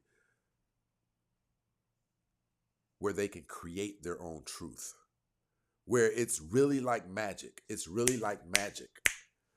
Things that are really, really bad, if it's something that women do, they can turn it into a narrative where it's acceptable. And they'll even find arguments that support the stuff. Like, they can really go to a place that men aren't aware of. They really, really can. And we weren't taught this. We weren't taught about delusion. We weren't taught that there would be times when women would say, and what's wrong with having 3 kids by 3 different men? I think that women have the ability, as some type of defense mechanism, when they feel like they're being attacked, they can go to an imaginary place where wrong is right and right is wrong. And they can, once they come out of that place, they can give you an excellent example of how it's not wrong to be a hoe. So, yeah, that's the greatest realization I've come to. I think a lot of us didn't know that.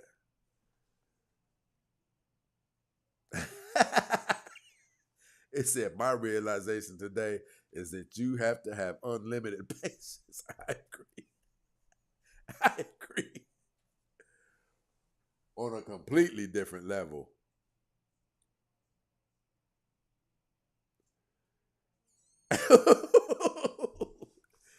When they paused the sentencing for a white man with 34 felonies to become president, I knew we was cooked.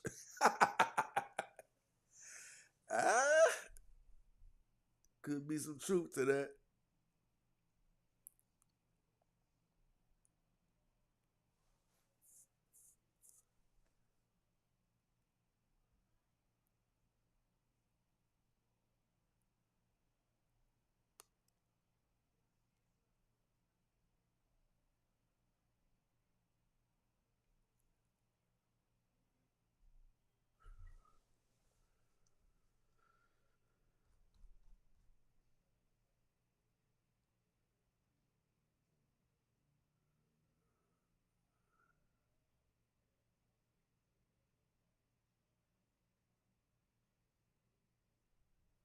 Right, right.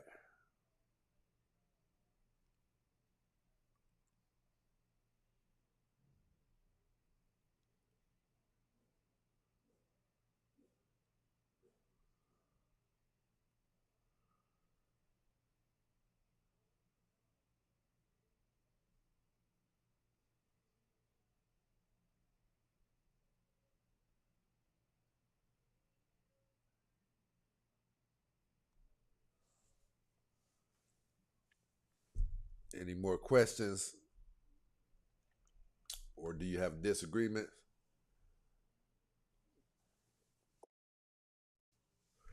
Stacy, thank you for the great work that you do. Question: I'm a woman. What advice would you give a woman who is afraid of marriage, being that a lot of our black men are unhealed and harming their wives? I think I think I think your fear is unsubstantiated.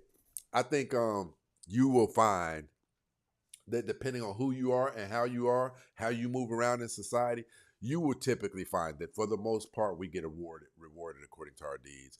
You don't just typically often find very pleasant and feminine women just getting treated like crap by their man. You know, you may have some cheating or something like that, but I'm going to say this to you. I think you guys should stop looking at cheating like the end all be all, because as you get older, you will find out that you will need somebody. Everybody can tell you. The premise of this show right here, the premise of this show, if I was to just ask people to finish what I'm saying, they could finish it. 2 people getting together and architecting the best possible outcome for their lives in their later years. People are playing with that thing like it's something to play with, and it's not. There's plenty of good black men out there. There's plenty of good black men out there. What we have found and what research has shown, you guys aren't attracted to the men who you actually qualify for. There are some women who are 240 pounds, was born average looking, because she has her money together. She believes she's an 8, and therefore those are the caliber of men she tries to get is men who are 8s, but the universe lets her know that's not your level. But she refuses to acknowledge that that's not her level.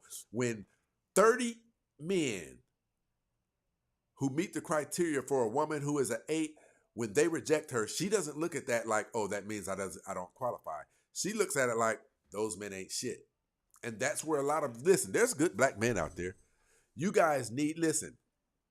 And I understand what she's saying. I'm not saying that act like there's no threat of getting told to a man who's so damaged that he'll put hands on you. But I'm saying I believe we should all be adult enough to know when someone's not good for us. Anything outside of a woman cheating, because a woman can severely catch a man off guard. Like, women are different. They can have us so mesmerized, we pledge that we'll give our lives for them, and we'll catch them giving our dad a blowjob. Like, that's real. That's really real. And we never would have suspected that. But however, women have heard that men occasionally cheat. So if that's the worst thing that you encounter, so what? You still got a life partner. But if he won't stop cheating, that's when I say cut the line. After about 3 to 4 times in the span of 18 months, if he won't stop cheating, get rid of him. Get rid of him if he won't stop cheating.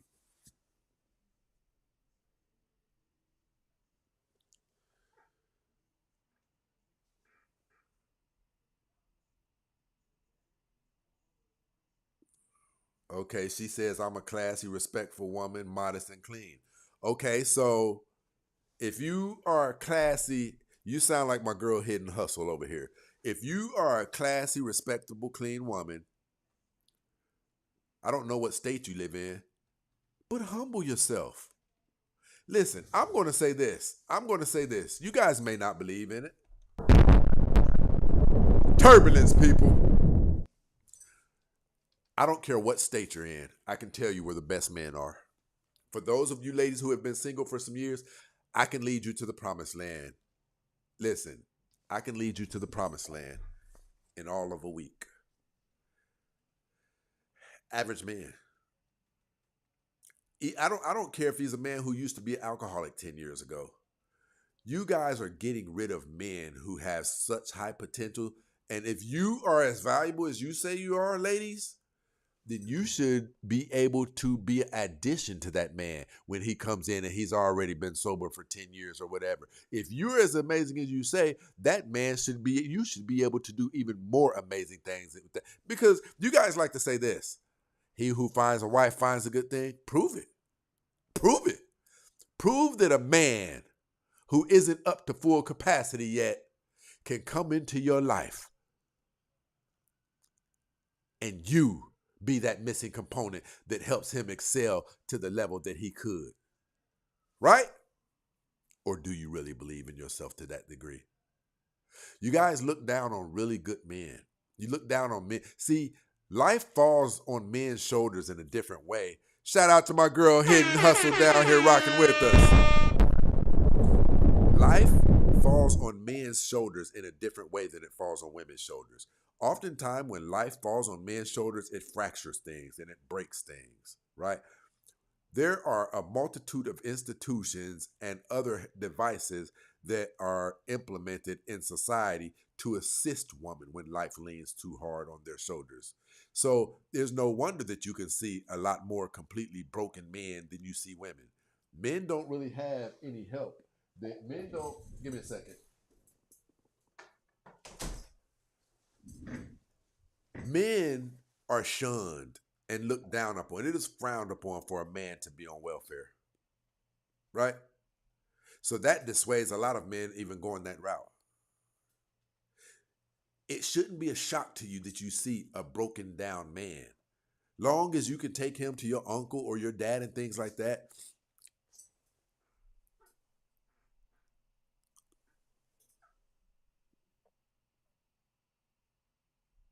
and ask them their opinion after you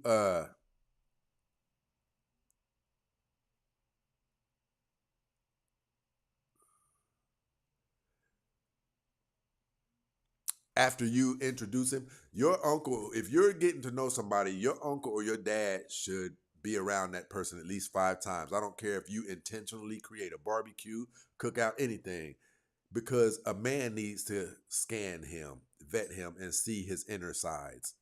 No, Diddy.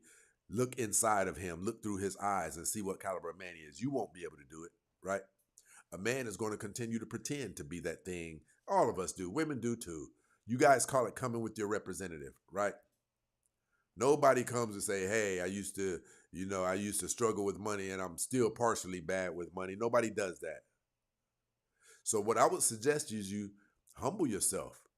You see a nice looking man at Starbucks? Listen, hell, let's go. Turbulence, people. I'll go so far as to say this.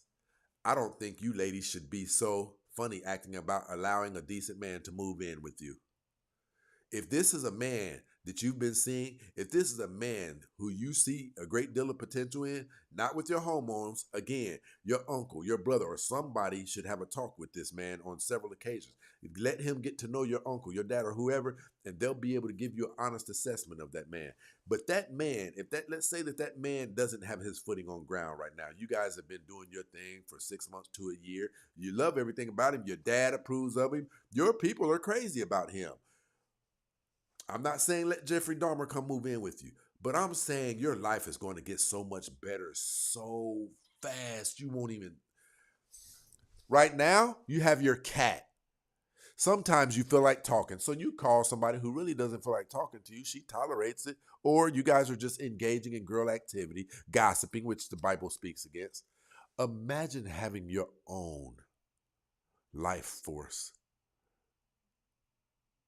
that you could pass gas right now. And he say, "Girl, get your funky booty tail on out of here." Right? Or you burp and he makes a joke about you smelling like day before yesterday's meatloaf. Do you guys know how valuable it is? I know a lot of you know how valuable it is because you haven't had it in some amount of time. You haven't had it.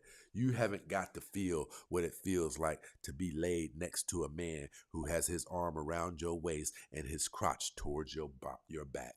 You don't know what it's like to be horny and all you have to do is roll over instead of make a couple of phone calls, instead of call one of your booty pieces over and let him know that come have a drink with you. You don't even like to drink that much, but you keep you. I take that back if you're African American woman. You have a bar that's reserved for socializing, right? You wouldn't have to do that if you had your own man. And you'd have your own man if your standards weren't so high. High standards aren't what this thing is about. This is about a life companion. This is about having someone when you get old enough for your immune system to start visibly showing signs of weakening. This is about having someone when you got into that car accident and your entire leg had to get cut off. You got you somebody that's going to see you through to the end of life. This is about having someone when they find that lump in your breast, right? Not you, but any woman.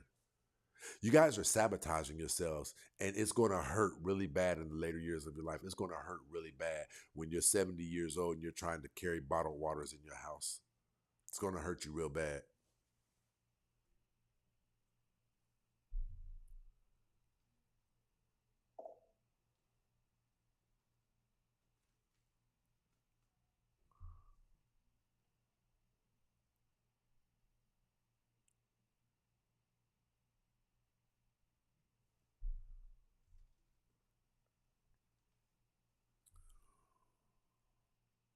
Who are they talking about?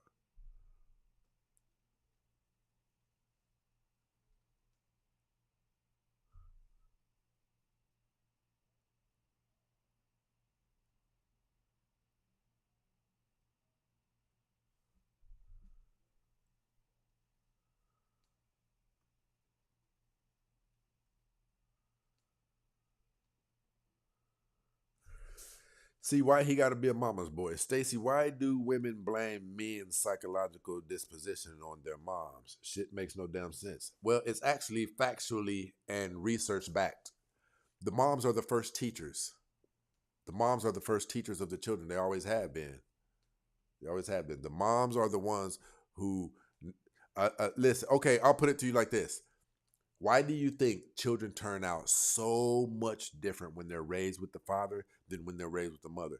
80% of the people who go back and forth to jail, the people who end up substance abuse and things like that, 80% of the time they were raised by their mothers. It's because mothers have more selfish tendencies than men do. Men go into relationships being with the understanding that we're willing to give our life for this individual, right?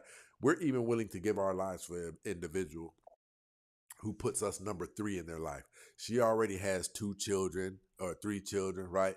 And we know that we come number 4 behind all of that, right? But we're still willing to, we wish somebody would ever disrespect our woman. But women, on the other hand, they move based on what feels good to them, right? Where do you think all of these children getting touched come from? They said the rate increases amongst single moms because they're allowing men to come in these houses. You're not realizing that the men who sneak up your stairs, you think sneaking up your stairs, some of them are getting up late at night like they got to go use the restroom and they're stopping at your daughter's, or you're getting close enough to them to where, can you just watch it just long enough? I got something to do. I'll be 10 minutes, and you call him to go over there and pick, and those things are happening. On men's watch, that stuff isn't happening. Listen, the psychological damage that happens to these two, you get your ugly ass back in here and do that homework looking like your ugly ass daddy. That's psychological torture. Men aren't prone to do that. When daughters are raised by their dads, teen pregnancy reduces and the academia goes up. So there's a difference. I know you may not like to hear it said like that, but there's a difference. People typically don't have the scarring when they're raised by their fathers as when they're raised by the mothers. You can look this up yourself. Studies show, we all know this is true. That's why they call them mama's boy and things like that. Mom raised their children in a more selfish way. They don't turn him into a man. They don't give him deadlines on when he has to be out of the house. They don't give him an amount of time that he has to get off of the video game. They don't make sure that he has a job at a certain age. They don't make him start paying at least the light bill of the house. They're going to let him slide by every speed bump that life usually uses to crush delusional people's skulls with.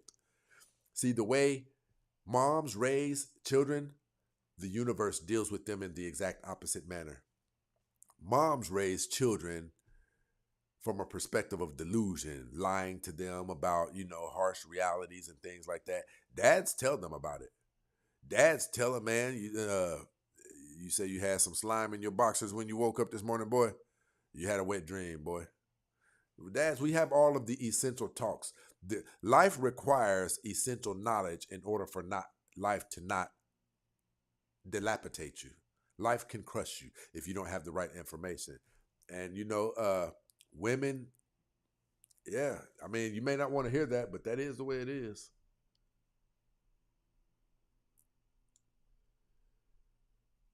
If you guys rock with me, you know that this is not a show about favoritism, bashing women, or any of that.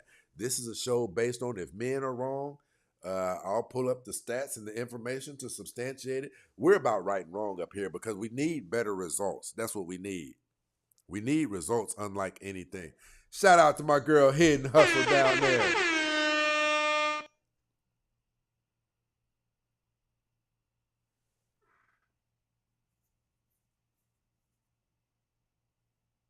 You know what? If we had more people like Super Rare, we wouldn't even be in. Look. Look at what Super Rare's response to everything that I said was. I see now. I get what you're saying now. Do you guys know how rare that is? That somebody just says, okay, I can see that point. We don't get that. It's got to be, oh, you hate women. And yeah, that's why we never get anywhere. Learning can't begin until we can agree to understand each other. Can't learn if you refuse to understand a person. Shout out to that. Shout out to that.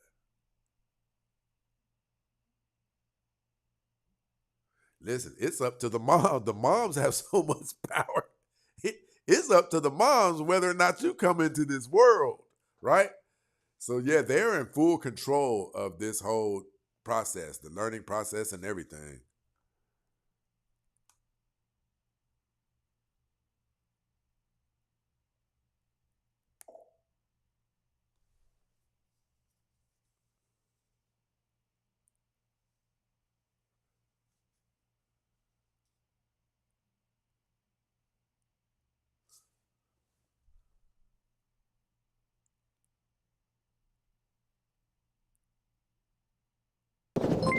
Shout out to my brother Victor Soto, been rocking with me since he been rocking with me.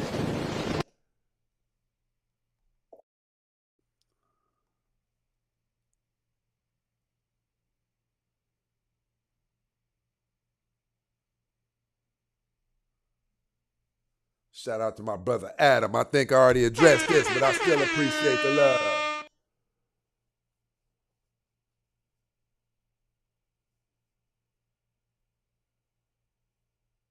Shout out to JH over here rocking with us. Truly the best show on YouTube. I appreciate the love. I appreciate the love.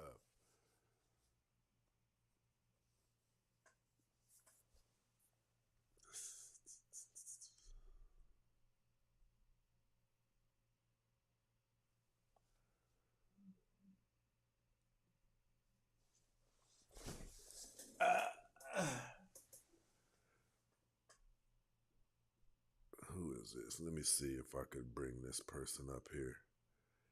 This thing never lets me. This is crazy. I have to do it manually.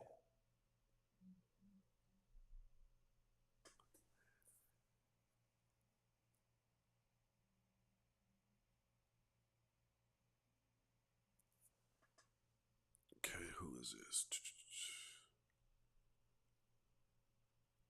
Let me try to get him up here real quick. Romario, where's Romario? Good brother. How you doing?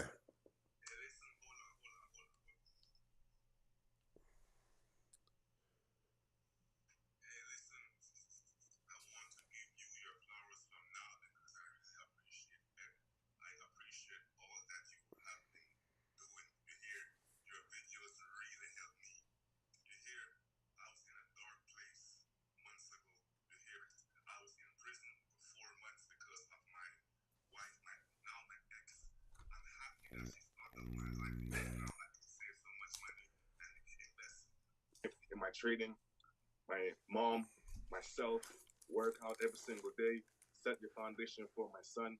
Listen, I am grateful that I'm grateful that I went to prison because I had a wake up call. You hear? Listen, work on yourself. Yeah, don't focus on these females. Eventually,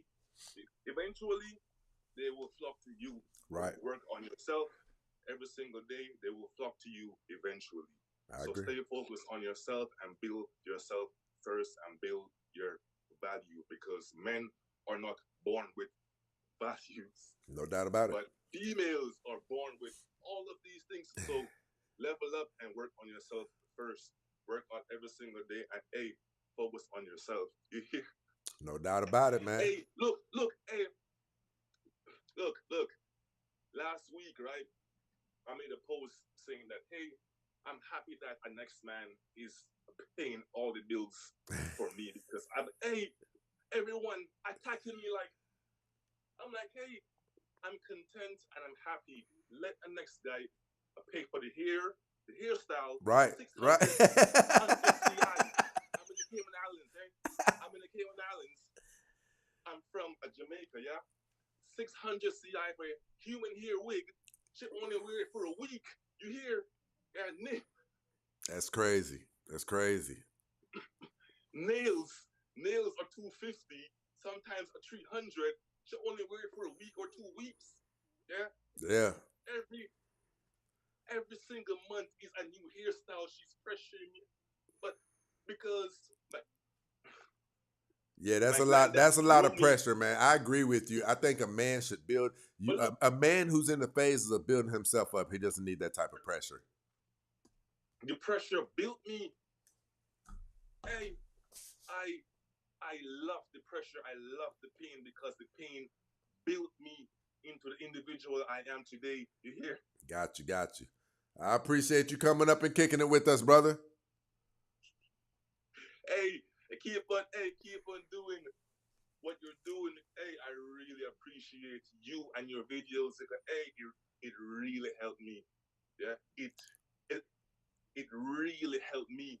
Yeah, and I had to come and say, and give you your flowers from now. I appreciate the Here, love, brother. Stay tuned in with us, brother. You take care.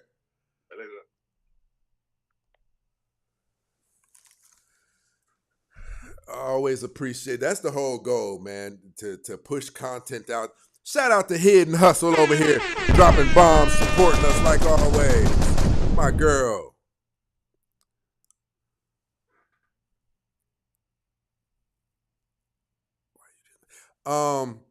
That was Instagram, and I know you guys on TikTok couldn't hear. Hold on, what am I doing right now? Somebody else was trying to come up on TikTok. I mean Instagram. Who was it? If you want to come up on Instagram, just hit the request button. Those are my people on YouTube. If you have disagreements or if you have questions, I'm going to drop a link in the chat right now.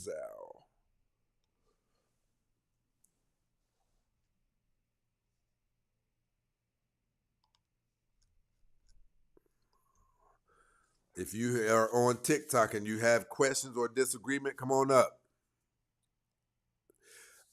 Because I know you guys on TikTok couldn't hear. That was my first time doing it like that on Instagram, so it kind of conflicted, I guess.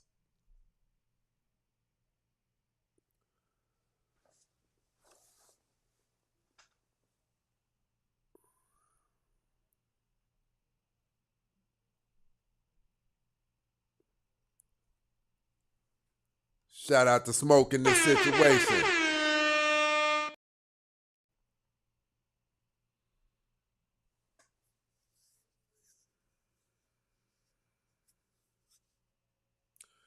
I love the way that you give good explanations because it all makes sense. That's real life. I appreciate the love. I appreciate the love.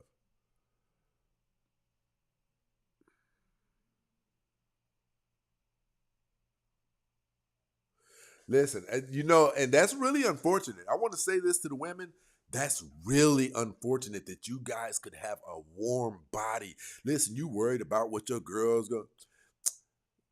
You thinking, I wonder what Cheryl would think if she see me going on dates with Tone, who used to cut the yards in the neighborhood. Cheryl is chronically single. You will have a man in your life. And especially those of you who are 45 and on up, you did some major miscalculating. Some of you are widows. It shouldn't be at that early of an age, but you most likely were irresponsible with your most valuable years. And you dropped the ball, and it cost you. What it costs you is you don't get to pick from the caliber of men that you would have been able to pick from when you were 30, right? Now you're 45. You don't look the same. I've heard women say that I've heard women on social media, they'll have a profile picture up, and I'll say, how old is that? Once we start talking, I'll say, how old is your profile picture? 9 years, but I look the same. No, you don't. You look like the grandmother of the woman who's in the pictures. So that's another area where women can be off sometimes and drive themselves delusional and things like that. You definitely need to know that if you're single right now, for one, you're going to have to be a nice woman. Help if you're fit. And when I say fit, I mean the opposite of fat. Long as you're not fat, right? Nice will go a long way. Like men like nice women. And I'm going to tell you, ladies, something. It's time that you started asking yourself what all you're willing to accept, right? What all you're willing to tolerate in a man in order to have you a life partner. Because if God really showed you your cards right now, you'd be scrambling. You'd be scrambling to those people who work at those fast food restaurants. You'd be scrambling just to get an available man. Some of you dropped the ball. And I'm not saying this because I'm glad. Some of you dropped the ball. You were hot when you were younger. When you were 25 and 30, you were hot. All the guys wanted you. But what you used that value for was to be able to hang out with all of the men who had the nice cars and they had the money. You know you got to give that poontang up to be in the company of those men because that's what they want from you, right? And instead of using your youthful beauty to select your husband, to be able to get the best husband you can get when you're at your best, you used your youthful beauty and your best years to play games and go to the clubs and have sex with all of the men you thought were handsome and things like that. Now, after all of that wear and tear has been put on you, now, 2 kids later, you don't qualify for what you think you qualify for. Been around the world and and I can't find my... That's why you can't find your baby. Bitch, you been around the world and I'm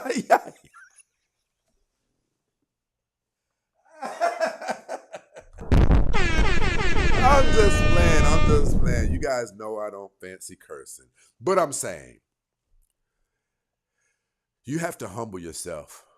You have to humble yourselves. When you have dropped the ball to that degree, which a lot of you have to humble yourself. And by humble yourself, what I mean is, you have to date a man who you probably wouldn't have given the time of day when you were at your hottest. And listen, he's not a bad man. That's just the way you guys have been programmed to think.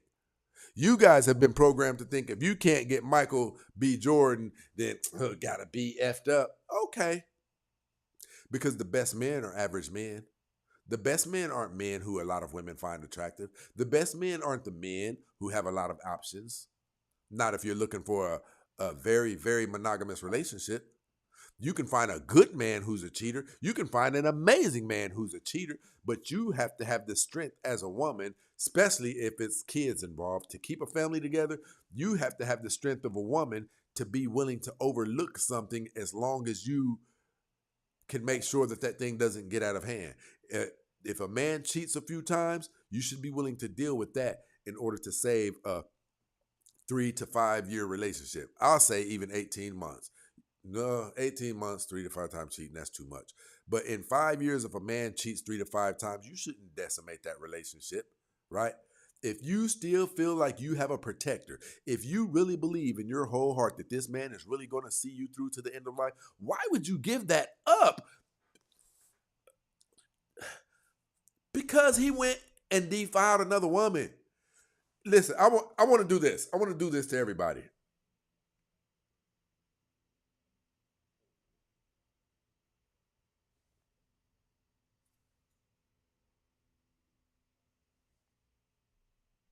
She said, what if the man is good, but the family he comes from is messed up? I'd pay attention to that. That's a red flag. But you should have 2 or 3 people judge him for his character.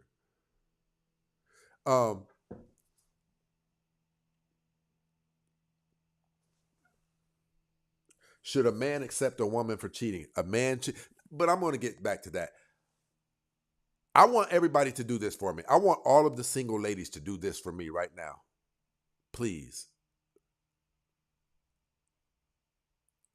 If you could go to Gucci and purchase a life partner,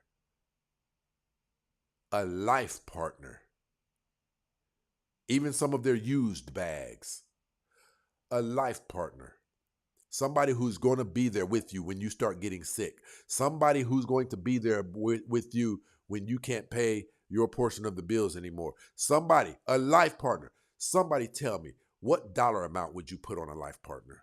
Tell me. I want to see what everybody says. What dollar amount would you put on a life partner? Somebody who's going to be there through it all.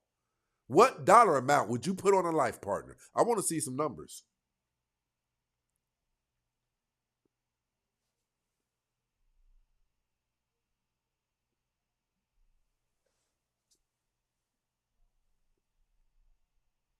Look, Money Moon said priceless. That's what I'm talking about. Hello. Tell me how your night is going. It's good. I'm sorry. I'm in the dark. It's very late. But It's all good. It's all good. So let me see. You said, hey, TikTok, I know you guys can't hear, but I'm going to fix that in a second. I know you said, so should a man be willing to tolerate a woman cheating? yes. Okay, so let me ask you this. Do you believe that there's a difference when a man cheats than when a woman cheats, even in the physical aspect of it? No, I do not. So you don't think it's worse? You don't think one is worse than the other? I don't. Okay. So do you have any kids? No. Okay. Yes, you do. You have a boy and a girl. Both of them are 19 years old.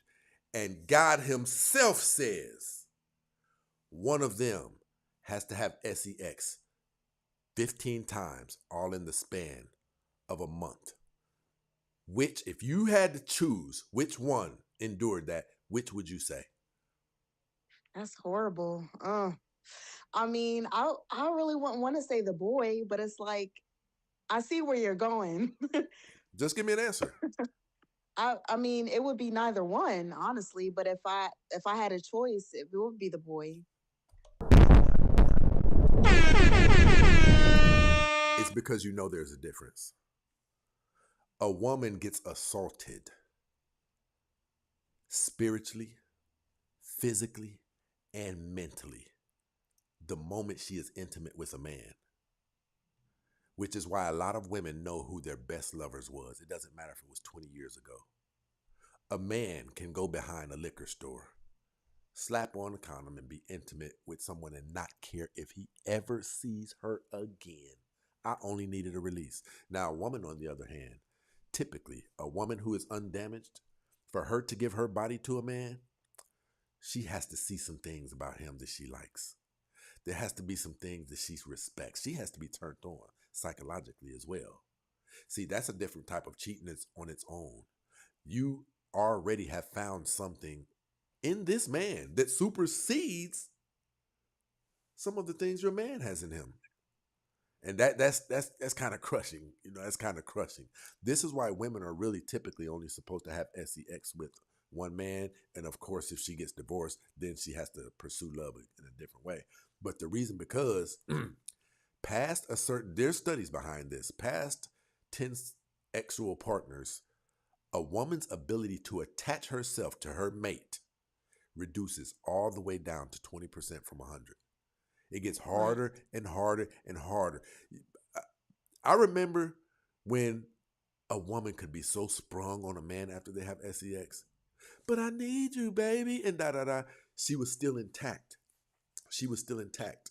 A lot of the times when people say, well, relationships is work. Well, they didn't used to be so much work because a woman was paired and bonded to that man, which caused her to overlook some of the things before throwing a relationship away.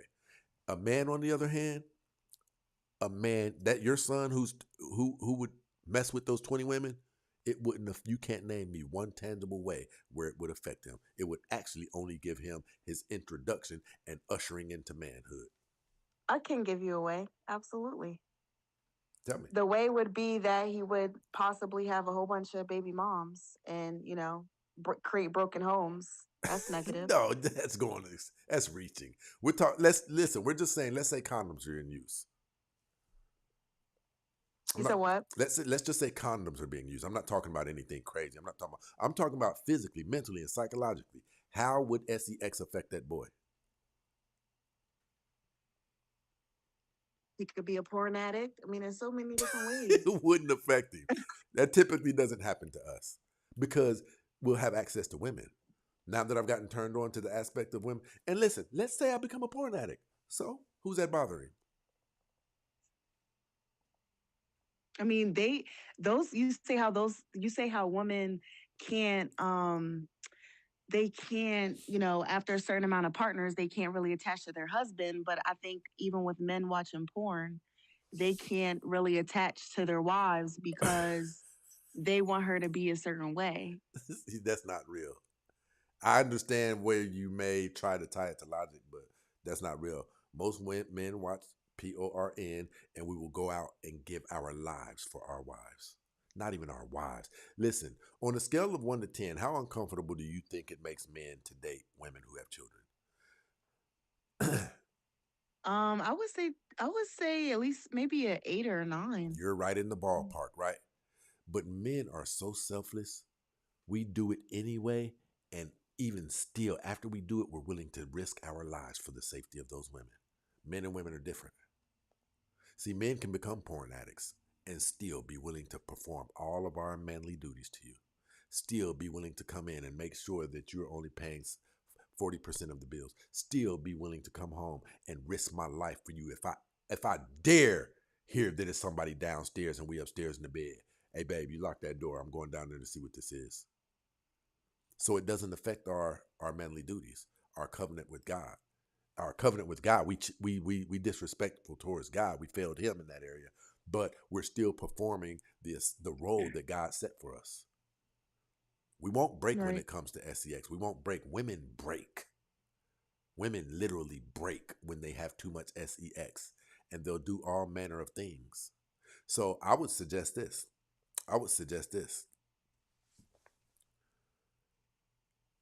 So I'm going to ask you this. You have a really, really good man. And I'm talking about, I didn't say he was fine. I didn't say he was amazing. This man is just there for you. He's a good man. And you're almost certain, even your uncle said it, even your dad has said it. That's a good Negro. That's a good Negro right there. I like him, right? Yeah. You guys are 18 months into the relationship. You actually live together. You find a condom in his pants pocket. Upon investigation, you go through his phone and you find out he's cheated 3 times. Is that relationship over? Even though you see that this man is probably very likely going to see you through to the end of life. Is that relationship over? I would step away. Like, it wouldn't be the same level of commitment. Okay, so who's going to see you through to the end of life now? I trust God that he would give me a man that doesn't cheat. No, God told you what to do. A lot of people say they trust God, but God told you what to do. Even King David was said to be a man after God's own heart. Do you know how high accomplishment that is? A man after God's own heart, and King David fell short. Does that mean that he wasn't the great king that the Bible describes him? No, it means he fell short. He had Uriah the Hittite's life taken so that he could have Uriah's woman and cover up that he had slept with her already. See, you guys measure men wrong. You're supposed to be measuring men by the big picture, life outcome. Don't measure me by how pissed off I made you day before yesterday. Go ahead, kick me, get rid of me. You won't have a life partner anymore. And then check this out. Once you get rid of me, you're already older. Not you, I don't know how old you are. But once you get rid of me, however much time we were together, tack that on to your age. Now that 3 years that we're together, that's 3 years older that you are. The older you get, the more your dating value decreases in the eyes of men. So you won't be able to get the caliber of man that you were able to get before we broke up. Now check this out. Add that 3 years that we were together on top of your natural age, and then you're going to also have to add the amount of years that it took for you to get in a relationship after me. You'd be 50 years old. See, what I tell you guys keep pressing the reset clock. You'll get in a relationship, spend 4 years in it, he cheats, you break up, but when you break up with him, you press the reset button. Now you have to start all over. And that's why there is an epidemic proportion in the African American community of single women. Somebody told you guys, listen, the reason we know which way is the right way and which way is the wrong way, when our grandmothers showed more grace toward infidelities. We had grandmothers who were married for 60 and 80 years. We had family reunions where people were coming from 4 different states. We don't have that anymore because you guys women took on the notion if a man cheat, let the doorknob hit him where the good Lord split him. But look at all of these children who are being raised by single parent moms. It doesn't This work. makes me this makes me think, do you think that men can be monogamous? Like, do you think it's just not in them to be that? Well, I would suggest that you look at it like men can't be monogamous. And if you find one that can, that's good. I don't think that you should allow a man to be a cheater. If he's acting like he's not going to stop cheating, get rid of him. But I'm saying if a man has a couple of mistakes, 3 or 4, do you listen? Check this out. If he cheated 3 or 4 times, hopefully he only do it 2 or 3 times. But if he cheats 3 or 4 times, the pain that you feel, the discomfort that you feel, it will be nothing a year later. But you know what will be still painful years later? You not having a life partner. You told me a life partner is priceless. Mm-hmm. It can't be priceless, but also in another aspect of your mind, it's only worth 2 cheats. A life partner throughout this one life that we get. I have a question now, Stacey. Talk to It me. makes me think. So you know how like I think men, a lot of men, and I know like how you talk a lot about the black woman being, a lot of us can be ratchet and, long nails, colorful hair. I'm the total opposite. I don't want to compare myself to another woman, I can but hear like, I can hear everything that I need to know about you since we've been on this call. I oh, in a know bad way? no. I know Okay. that you have feminine ways about yourself. Um I know you have the high potential of being a nice woman. Um I don't believe that you're a hoe. There, we can tell a lot about you just by your poise, just by your delivery. I could be wrong about all of those, but they're high indicators. That's what they are. See, and here's the thing with women. You guys are looking for something that's perfect. None of us have anything that's perfect. All we have is higher likelihoods. We like that he was raised by both parents. It doesn't mean for a fact he's not going to have any dysfunction, but it gives us higher odds that he's going to be a better man. All Right. of the things all of the elements that we're searching for and that we get, it's to reach higher probabilities and outcomes.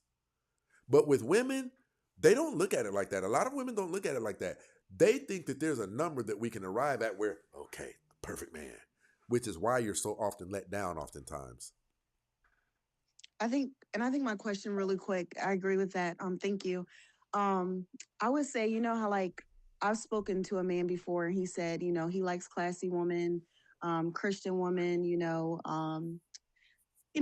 dress, cover their full selves when they walk out the door. But then they like, well, this man didn't go to strip clubs, but those kind of men I notice they get turned on by women that are half naked and that I guess are for the streets. So it's like how are we supposed to act as classy women when we feel like we want to be classy, not for the men, but just for ourselves. We want to respect ourselves. But the man is like looking at the strippers. And it's like, do you want me to look like a stripper? You're in the presence of the absolute wrong man. A man who's moving like that and thinking like that, you are in the presence of the absolute wrong man. No man who's professing to be in a serious relationship or embarking upon a serious relationship should even be okay letting you know that he wants to go to a strip club. There's a lot that man doesn't have out of his system. And if he Well, doesn't not the have, strip club. Sorry, Stacey. His following list has a whole bunch of like women that dress, that's tattoos, a problem. piercings. That's a Yeah. red flag. But he says he's a godly man. No, it's okay. So I like the way you just put that together. You just made it to where I really don't even have to say anything. The Bible says this. It just brain fart. The Bible says, wherefore you shall know a tree by the fruit that it bears. The Bible also says, be ye godly as I am godly.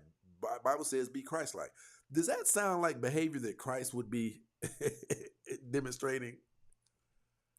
Could you picture No, Christ? and Yeah. he said that that's a man thing. Like they want their woman to walk around in booty shorts, but go out and look like Michelle Obama. Okay, well, he could have some truth to that, but walking around and don't listen. I'm going to tell you this. Don't you, from what I hear, don't you let no man turn you into the opposite of what you are. He's not for you. Thank you. Yeah. If he wants somebody, like most men want what you sound like. Most men do. When it's time to settle down, most men want what you sound like. So if he's trying to persuade you, don't you let somebody tempt you to get outside of who you're most comfortable being. Because who you're most comfortable being is likely who you are. Listen, here's something else. Jay-Z said this a long time ago, and I'm pretty sure he was talking about Nas. Jay-Z said,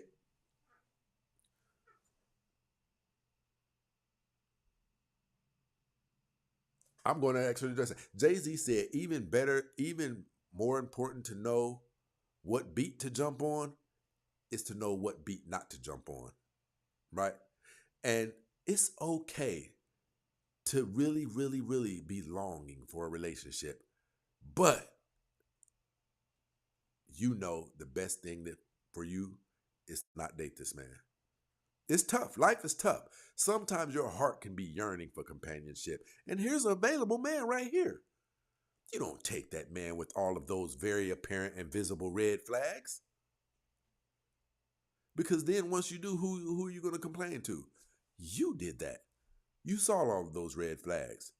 This man isn't over women yet. And not only that, he's masquerading behind religion, which makes it Yeah. a little bit worse. We were going to get married this month. Yeah, listen, here's the thing. I want to address this. He said, so Christ is cool with a man cheating several times, but not to watch strippers on social media? Glad you asked. So they asked Jesus.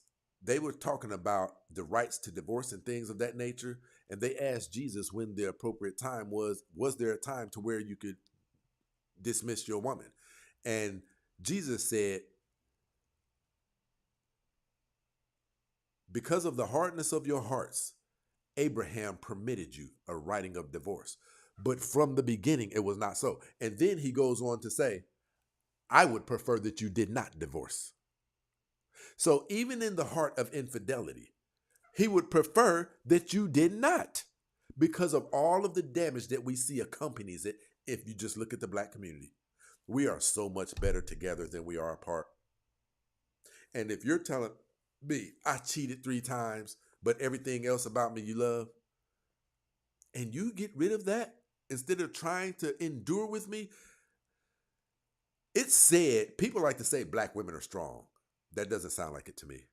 A strong woman will have a broken heart and say, like Christ forgave me, and like God the Father has been merciful and gracious to me, I'm going to attempt to do that with him. I'm going to see, can we make this thing past this? Because here's the alternative. If you don't, you're going to go back out there to those dating streets, and the odds are significantly high that you're going to pull in something that was worse than he was. The odds are high. Stacey, I disagree though. You disagree that when a woman leaves a good man, that it takes a long time for her to find another one? No, I disagree that I know how you said like the woman is strong for staying, but I think the woman is strong for leaving, because we actually a lot of the times we will love that man and we really really really want to stay, but we have to love ourselves more than we love that man. Who told you you have to love yourself more? Who told you that? What show me that in the Bible where that's your job description, that you have to love yourself more.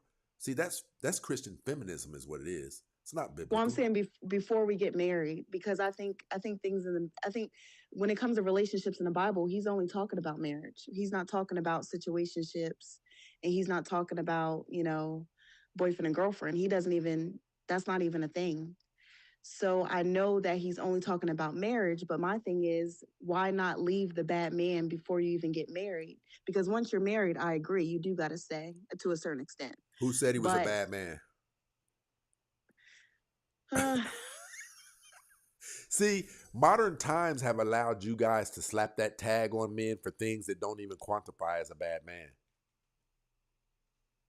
You guys are spoiled, is what it is. You're very, very, very spoiled.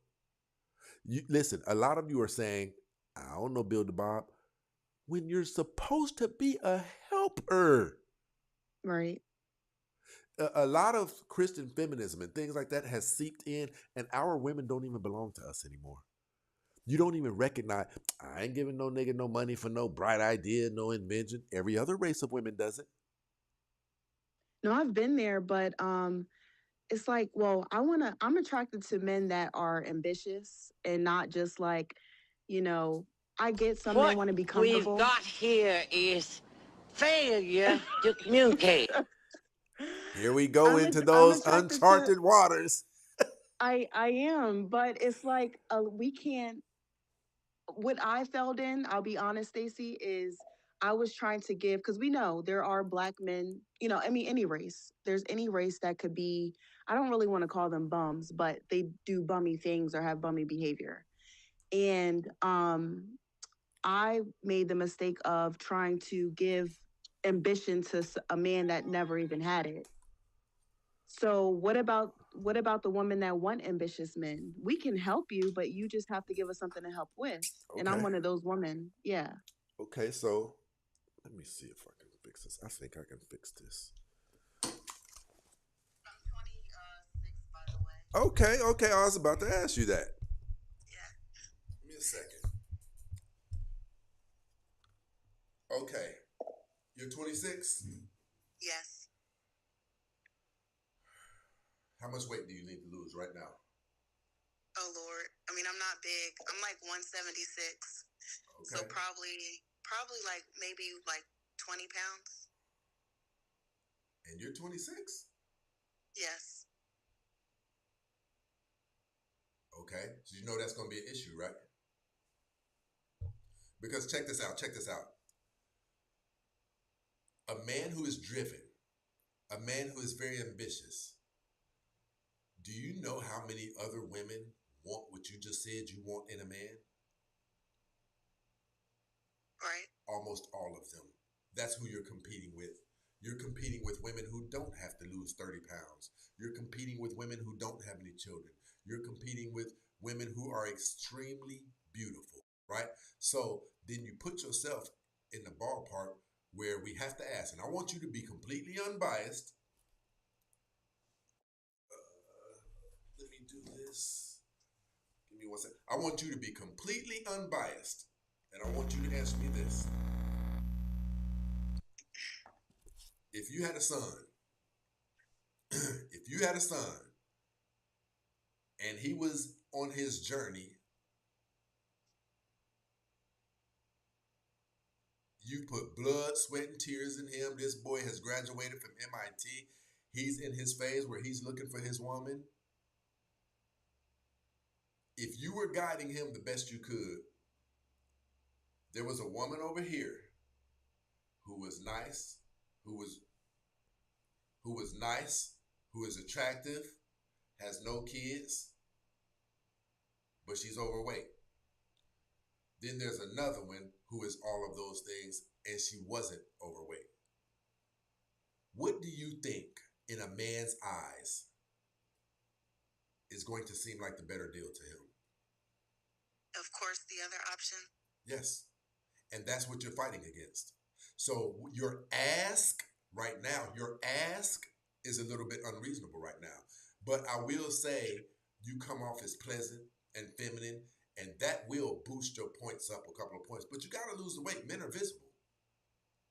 I mean, we're very visual. It's and I You will think 180 is bad? for how tall are you? I'm only like 5'4". It's obese. It's not overweight. Okay, so you have to handle that. Listen, because check this out.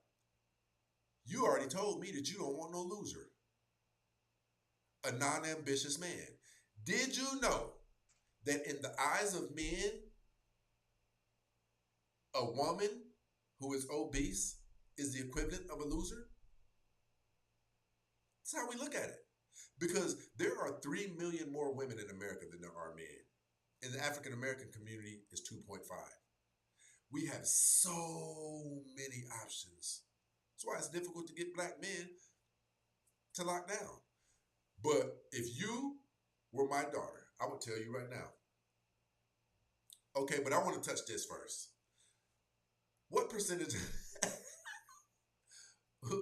what percentage of men in America would you say are ambitious? Okay, and what color of man do you want? What color of man, like, do I want to marry? Yes. I definitely want to marry a black man. Okay, stop right there.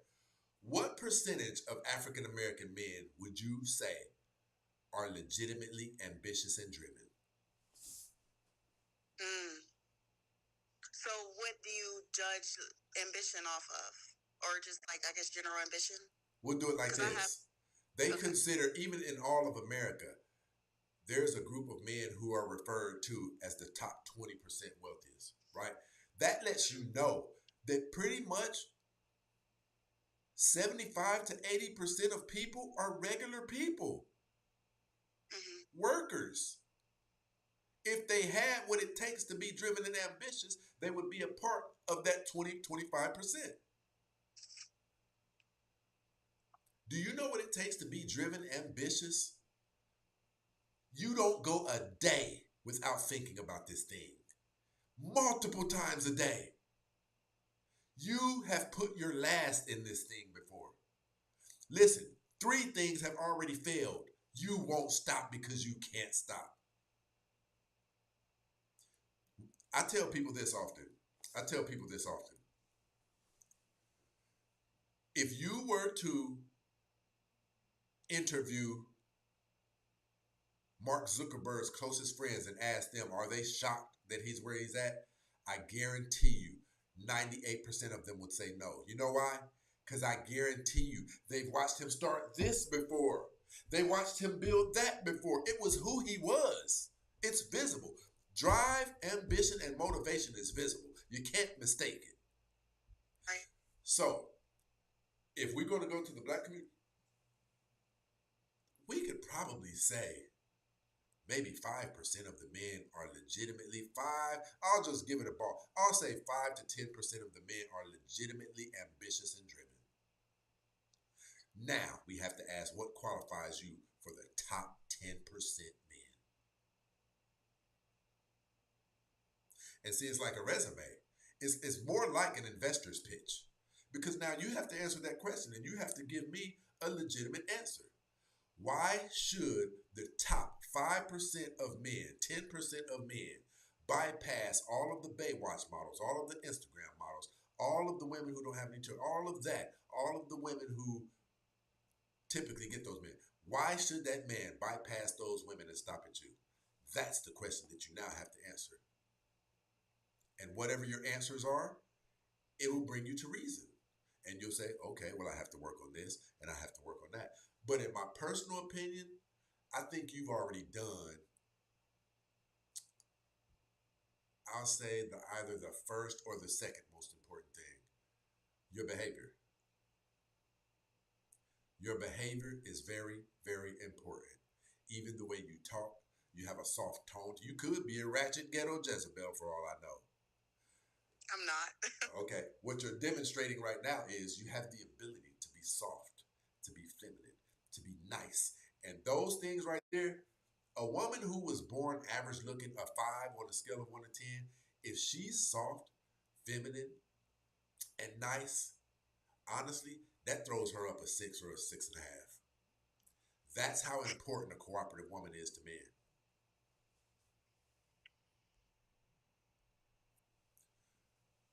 You disagree? No, I agree, and I think I honestly, Stacey, because I'm willing to, I want to hold myself accountable so that way I can get the outcome I want. So I agree. I will say, I think I have everything except, like, the weight part. I know how to cook. I love to clean. I'm very clean. I don't think men care about college degrees, but I mean, I do Not have. in the least. but listen, I'll say this. The reason we don't care about college degrees is how black women use them. They don't even get us an opportunity to be proud of them. Theirs is more weaponized, and I did this. Theirs turns them into very arrogant women. But a nice woman who's cooperative, right, and feminine, a man can be proud of her for her accomplishments easily. We'll see it. Yeah, I think I have everything else. I mean, and I honestly, Stacey, I would have been married, sooner if I had the ability to. But of course, women don't get to decide. So it's not like, I was like, oh, I'll just play around in college, get married at, 30. I actually did, but I think, I wanted to be like married at 22. So what happened? At the time I was talking to a jailbird. And I take accountability for that. But then again, I do come from a very dysfunctional background, where my father was incarcerated and mother, has their own things. And I learned from it, I thank God I didn't have any babies or anything, or, anything like that. I actually went to college. I still graduated. And now I really, my preference in men, I love educated men, so men that have their degrees. Get rid of that. Get rid of that. I'm okay. Let me take that back. You could pull it off. What state are you in? I'm in Pennsylvania. Here's where you can pull. Okay, so you are 26. Are you open to dating a man 14 years your senior? Ooh. Would you date a 40-year-old man? Would you date a 50-year-old man? That's like my parents' age. I don't think so. You wouldn't date a 40-year-old man? No. I think that my max would be like 33, 34.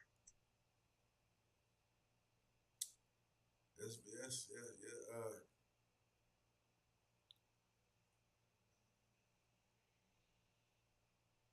Okay. I'll give you that. With you being 26, I'll give you that.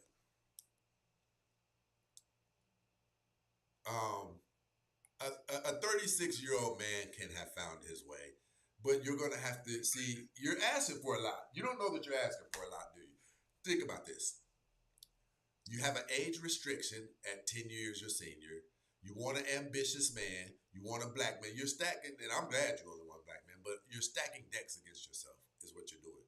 Here's what you would have to do in order to get into a situation in a timely manner. On a scale of 1 to 10, looks-wise, where do you prefer he be? I'm okay. They say medium ugly. I'm totally okay with that. That's I'm good. really, I am the kind of woman that do like the Michael B. Jordan. I do. But, I'm not going to say I look like Beyonce because, of my weight. But I will say, like, I'm okay with date a scale of 1 to 10. I'm okay with maybe a 7, a 6. Do you know how high a 7 is? A 6 is above average. A 5 or a 4? Oh, gosh. Most people are 5s. It's the bar of average. You're probably, on a scale of 1 to 10, what would you rank yourself? Just the face. Nothing. Let's go. I know if I say a 7, you're gonna be like, I would say a 7, honestly. Okay. Name me a celebrity that's a 7.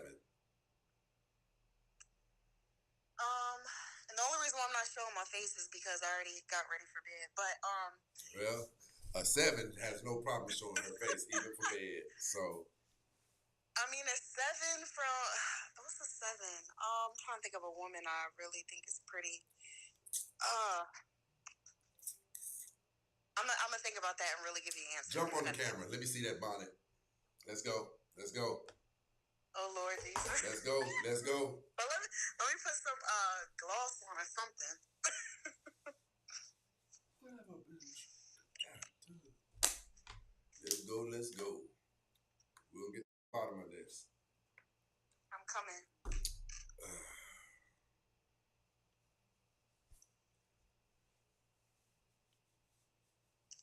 Where is my show supporters? Hey, we tripping down here. We at the 3-hour mark.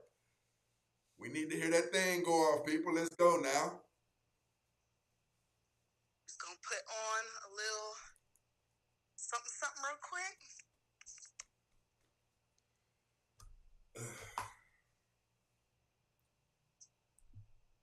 Shout out to my girl Hidden Hustle, always rocking out with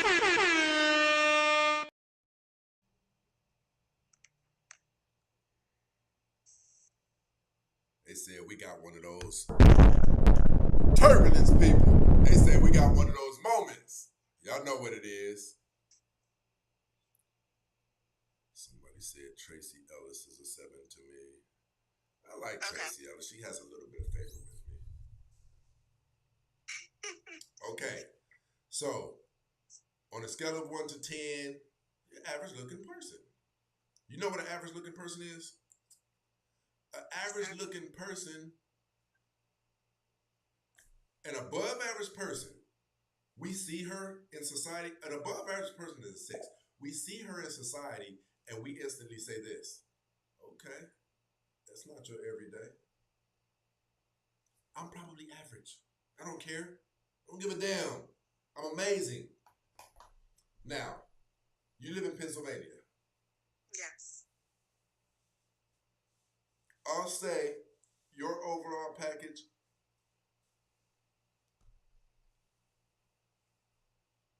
where do you go? Where do you frequent?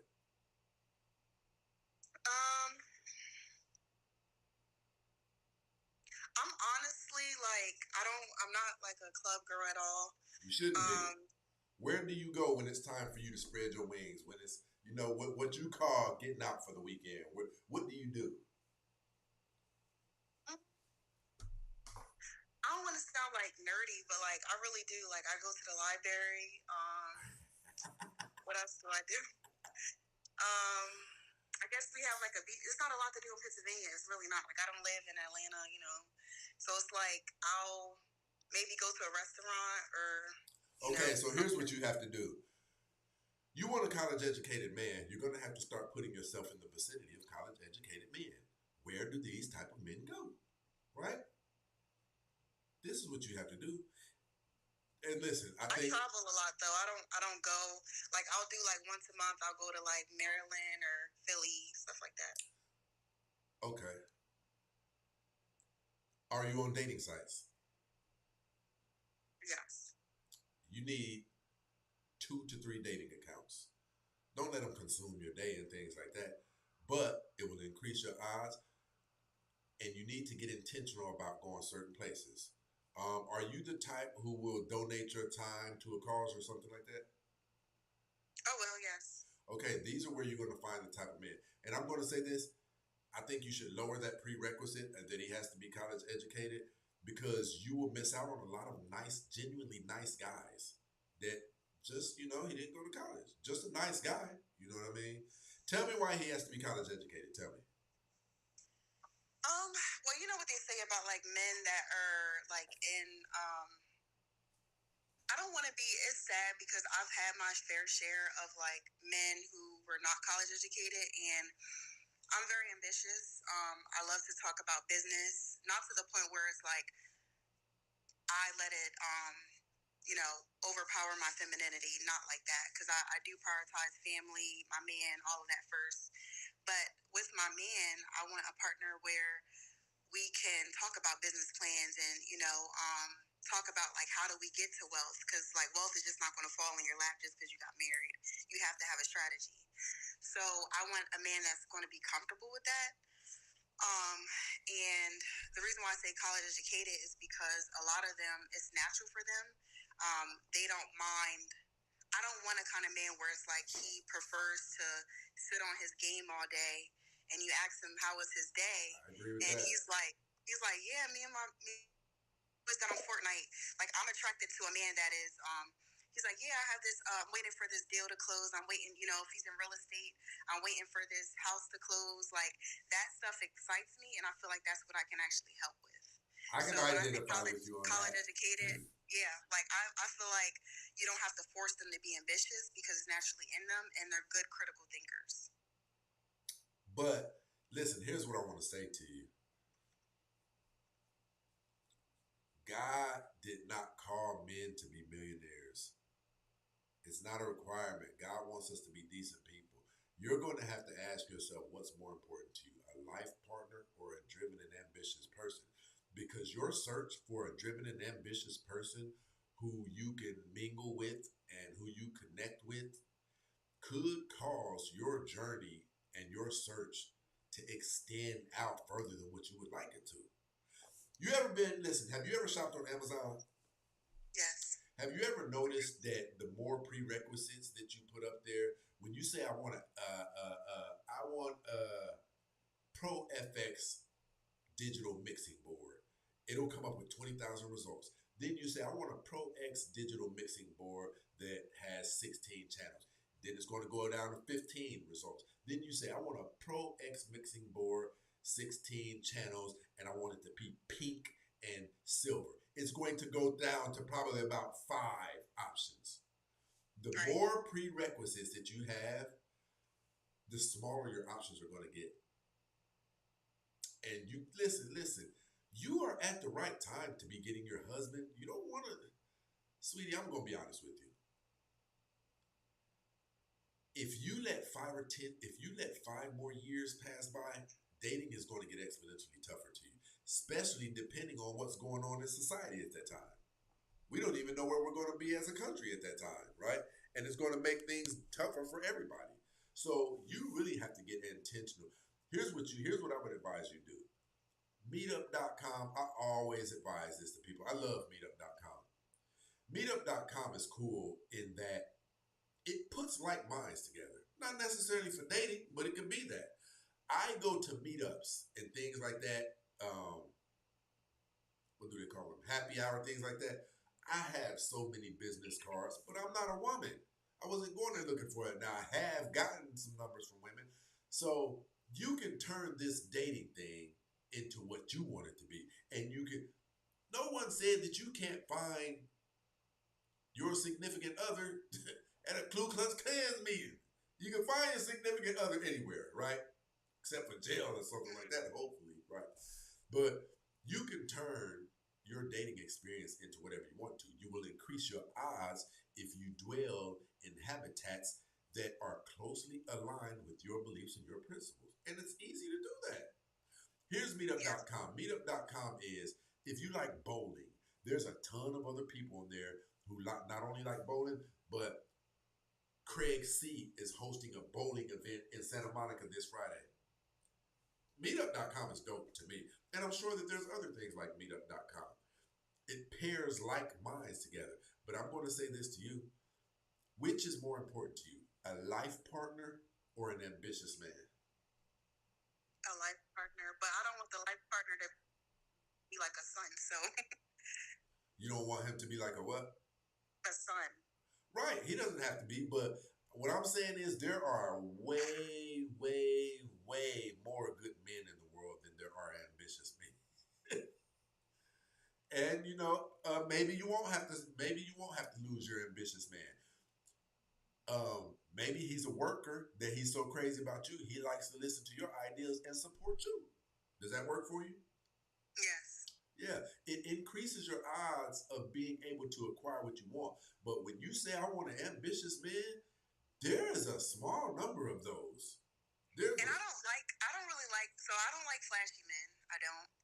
I have a whole bunch of like requirements. I do, which I know, but I don't like flashy men. I don't like men with piercings. I don't really care for men with tattoos.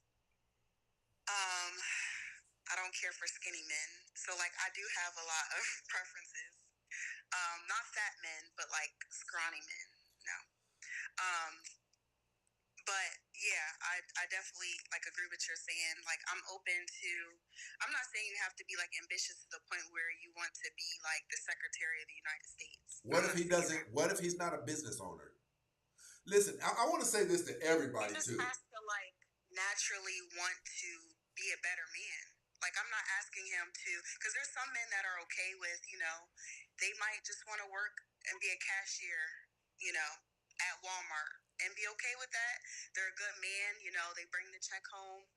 But if I see that man could really be a great man, that's going to hurt me to watch him just be a cashier when I want to see him at his best. Yeah, and that can cause conflicts inside of a relationship when you're trying to press a man to be more than what he desires to be. The studies show that what a person is doing at the age of 30 to 32 is likely what they'll be doing for the rest of their life. That's not guaranteed. There are some exceptions to the rule, but you just need to get ready for however a person is when you meet them, and once you get to know them, that's probably who they really are, right? So what I tell people is the absolute most important thing that you can do as it pertains to dating is be a conscious picker. Pick consciously, not emotionally. Don't pick because, ooh, I really want somebody right now. Observe all of the red flags. Observe all of the things that the benefits that you see in this individual. And listen, you said you're ambitious, so that means you can have a man who just supports you in your ambitions, even if he pours some of his money into your ideas. Right. But it's hard. It's easier to do what I suggested. It's easier for a man to pour his support into an ambitious woman than it is for a woman to turn a non-ambitious man into an ambitious man. Ambition is really, really, really tough. Everybody's not a business owner. The overwhelming majority of people, around 85%, are not business owners. It's that hard. It's that hard to start and finish a project that takes 3 to 5 years. Most people don't have the bandwidth, which is why we have so many more poor and average people than we do rich and successful people. So yeah, jump on meetup.com. Do you have here's what I want you to do. Don't be telling yourself you're going to lose weight. I want you to hire a personal trainer. A personal trainer gets that journey started. We can tell ourselves, I'm going to do it, I'm going to do it, I'm going to do it, and we look up in a year done passed, right? We had good intentions, went and bought equipment and everything, but nothing gets it started like a personal trainer. Because for one, your money is invested in it, and you have someone here being your motivator when your motivation level is low. And you'll get that ball started. And listen, when you do get that ball started, I want to say this to everybody. A lot of people don't know how significant it is to lose weight. I promise you, when you lose weight, your facial beauty increases. People don't know that. You become more beautiful in the face even. We don't know why people don't know that. I know women who are naturally attractive but weigh 260 pounds. And I lost a good friend because I told her, do you know the options you would have if you lost that weight? She would be able to rock boats, but she can't lose the weight. And therefore, now she only gets occasionally DIC. You're cheating yourselves when you do that. You're going from, you're trading being able to get the man you want for having to settle to the man who will have you. You see what I'm saying? Right. I appreciate you. I'm about to get back to the show. I appreciate you coming up. I want you to subscribe to my YouTube channel because that's where we rock and roll every day. Some days you might not see us on here, but we're always on the YouTube channel. Yes, thank you, Stacey. I really appreciate how you keep it real, because even me being a woman, you say some things, but I'm like, I can take that because it helps me, get better. So. And that's why a man is going to be attracted to you, because we need women that we can talk to, even if it offends them. And, we need women who can separate emotion from conversation. So that's another plus. All right, I'll talk to you soon. All right. Thank you. Bye-bye. All right.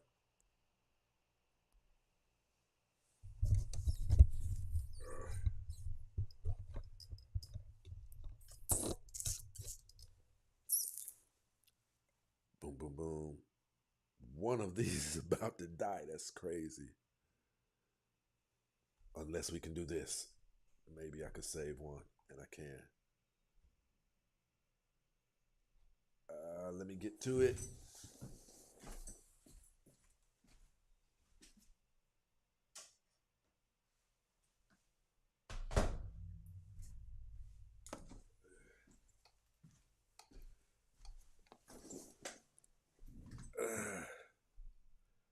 Boom. That is TikTok. This is okay. Shout out to all of the platforms that we're logged in on right now. Shout out to TikTok, YouTube, Facebook, and Instagram.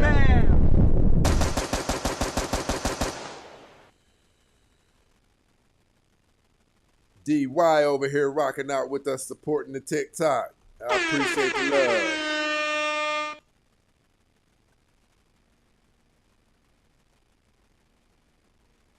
Listen, and I'm glad that subject came up because I need you ladies to know with your heart, the odds of you finding a truly ambitious man is rare.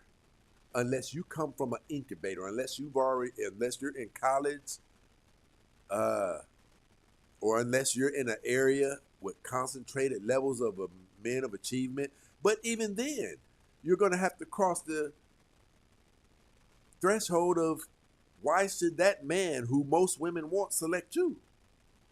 And that's the problem a lot of women are having. A lot of women can't acknowledge, they can't see when they've started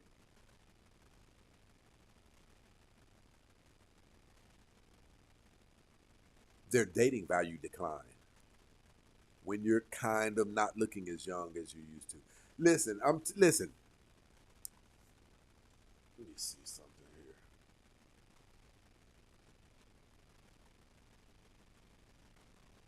Women's first move should be to introduce men they are considering dating to their father, or a man in their family who loves them. Men can deceive women with their allure, but they can't deceive other men, because men have no incentive to ignore red flags the way women do when they're into a man. The Soft Life Dating Course, the blueprint for women who deserve more than situationships. Presented by Stacy Prince. Listen, I'm telling you ladies, it is almost mandatory. You can cop the dating course that we've just launched. The link is in my profiles on Instagram and YouTube, probably TikTok too. That thing is so effective. It's a must-have. You guys have to start being more real with yourselves.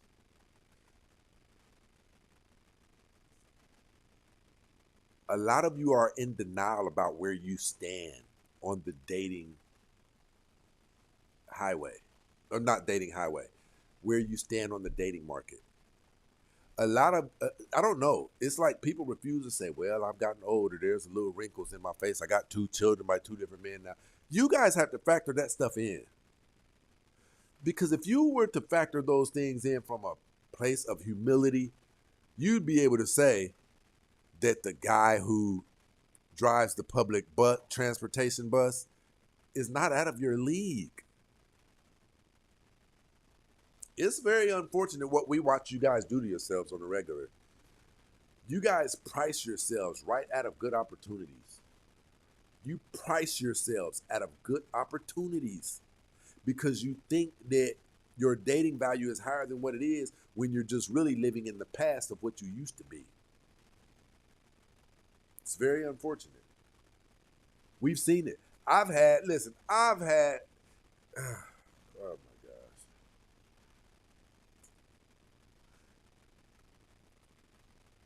We don't understand it oftentimes. We don't understand. Listen, those of you, I want to give you an indicator. This is going to be a rough one. I'm going to give you an indicator if you've started your decline and your value probably isn't as high as you perceive it to be. Turbulence, people. For those of you who aren't familiar with that, when you hear that, I'm probably about to say something that's going to ruffle some feathers. If you want to know whether or not your value has dipped, if you want to know whether or not you're likely one of the women whose value isn't as high as you think it is. You can measure it by how much accessories you have to put on. You can measure it by how much makeup you have to put on. You can measure it by how often you wear hair weave. If you can't walk around natural and feel comfortable, that by itself is proof that even you acknowledge you're not okay in your natural for some reason or another. Maybe you're seeing the age. Maybe you already weren't born as attractive as other people, right? But if you can't walk around natural in your regular day's life, that is proof to even yourself that you're not comfortable with what you look like without the makeup, which means more than likely you've started your decline. People who have not started their decline and are still in their best years, they don't really have to wear makeup like that. They don't have to wear makeup like that.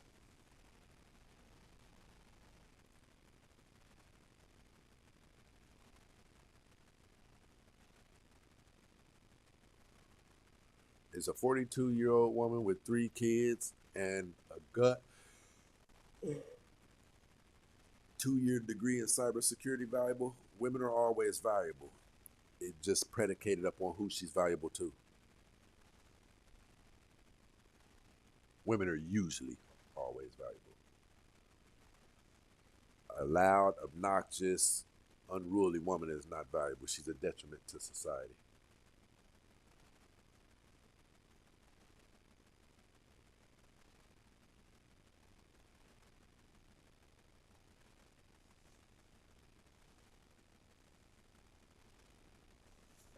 Let's go, people. We up here at the 3-hour mark. We can keep the show going if you guys are going to support the show. We have not had but 2 of my people hit the cash app at the real Stacey Prince. Let's keep this thing going, people.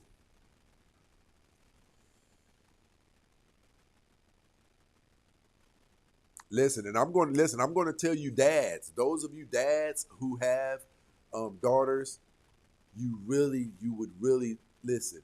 You would really, a lot of your work would be done if not only you would purchase this dating course for her, but make sure you monitored that she started and finished it. It's that important. Those of you who share a lot of my views and you respect the content and things like that, you can only imagine what's in that dating course.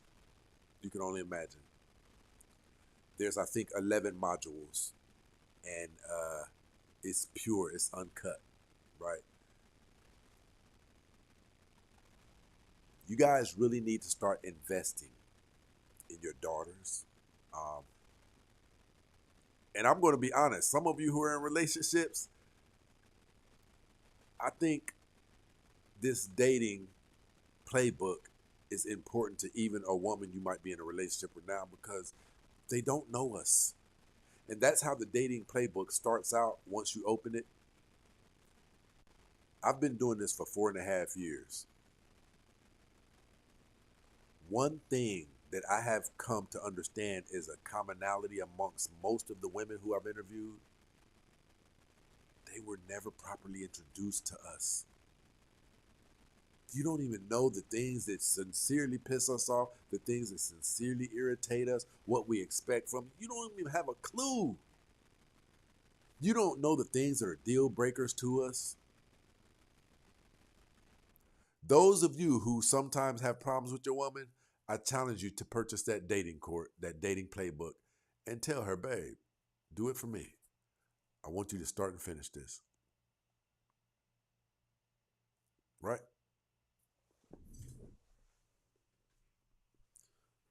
You can check it out at therealstaceyprince.com. I didn't mean to send that. I think I must have sent something. I didn't mean to send. I don't know if it's an invite or what.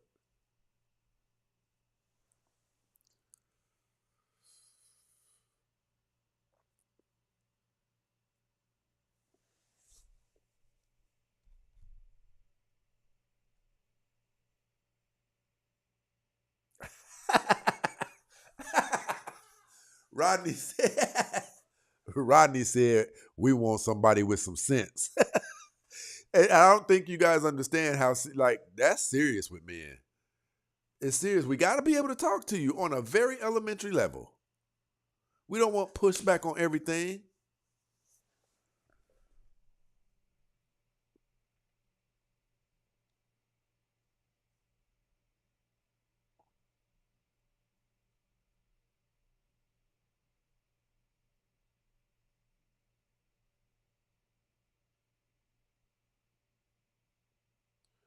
Look, Miles and Yak said, seems like a bulk of women miss the big picture. Cheating is not right, but it's not even close to the end all be all, even remotely close. It's not. It's absolutely mind blowing that we have to even explain this. You would trade having someone to spend all of your days with throughout life for 2 cheats? The cheats happened 15 years ago and you're still single. Which means you got rid of him and didn't do better than him. It wasn't worth it. You don't have a life partner.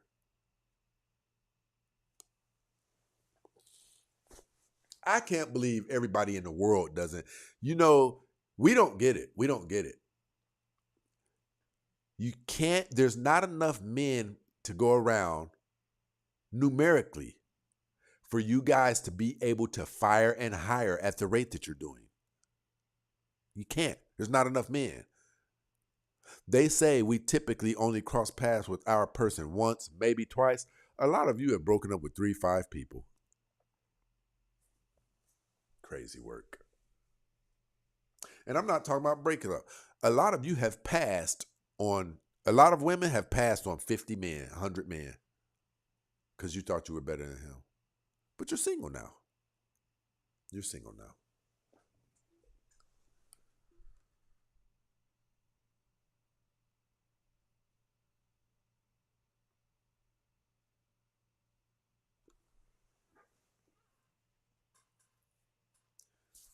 All right, we done lacked on the show support, so we about to wrap this thing on up.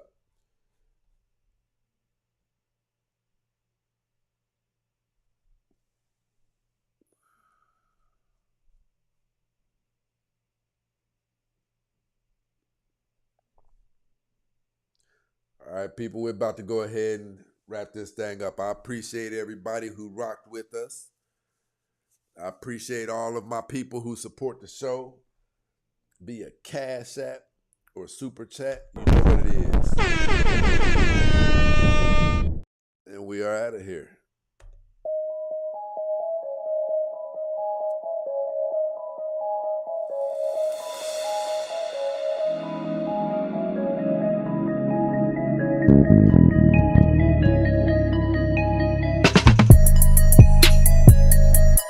Listen, I'm going to say this too. A lot of you guys on Instagram or TikTok, you guys already know. But for those of you who miss these shows, you're not supposed to be here anyway. You're supposed to be on our YouTube. All of the clips that you guys like on our Instagram, the full shows that they come from, 3 to 5 hour long interviews are on YouTube. The Real Stacey Prince. That's where our core base is. So come on over here to YouTube at The Real Stacey Prince. Subscribe and you'll get notified every day that we go live. Sometimes we don't go live on Instagram, right? I have to shuffle platforms, but those of you who want to make sure you're alerted whenever we're live on our live interviews, come on over here to YouTube, The Real Stacey Prince, and hit the subscribe button.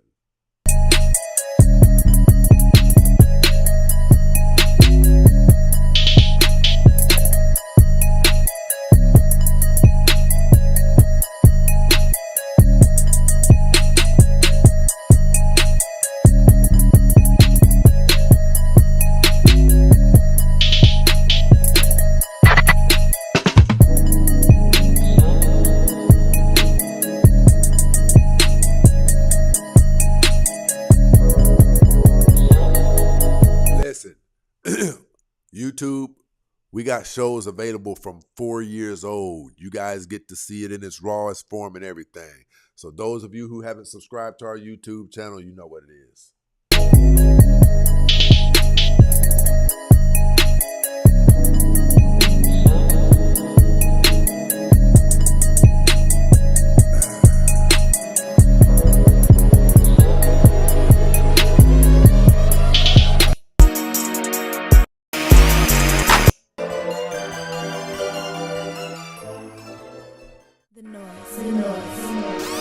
You come at the king, you best not miss.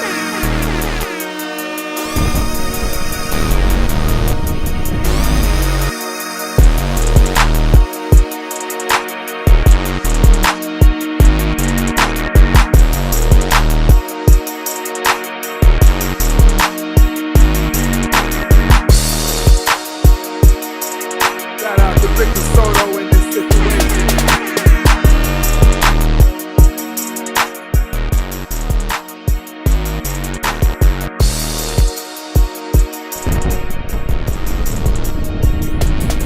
What we've got here is failure to communicate. Dead man! Dead man walking! Welcome to Death Row.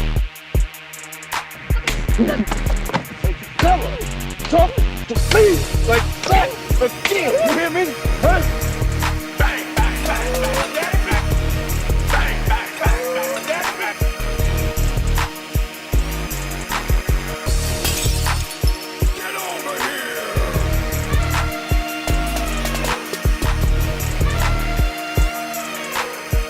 She belongs to the streets. She belongs to the streets.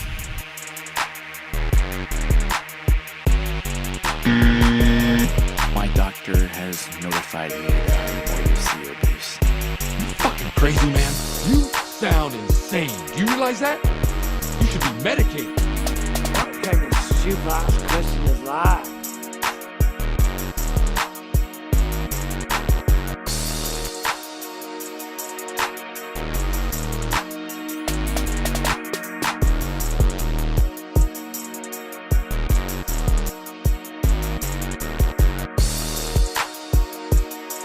Next time you hear grown folks talking, shut the fuck up, yeah? They just say old funky shit like that. Goodbye. Get over here.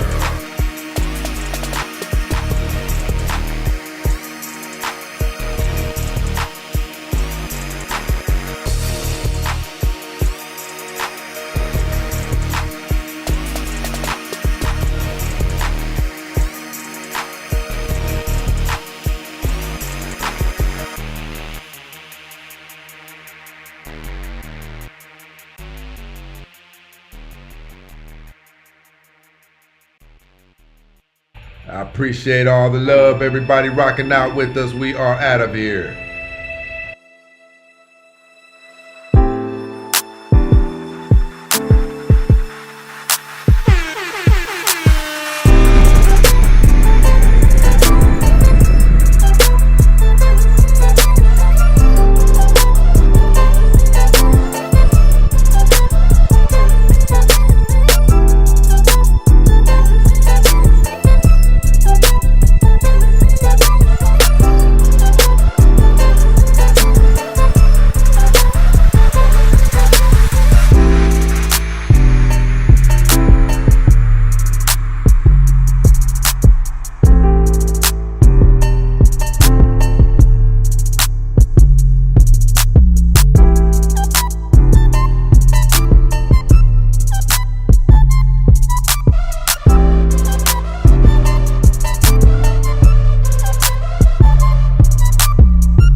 tomorrow.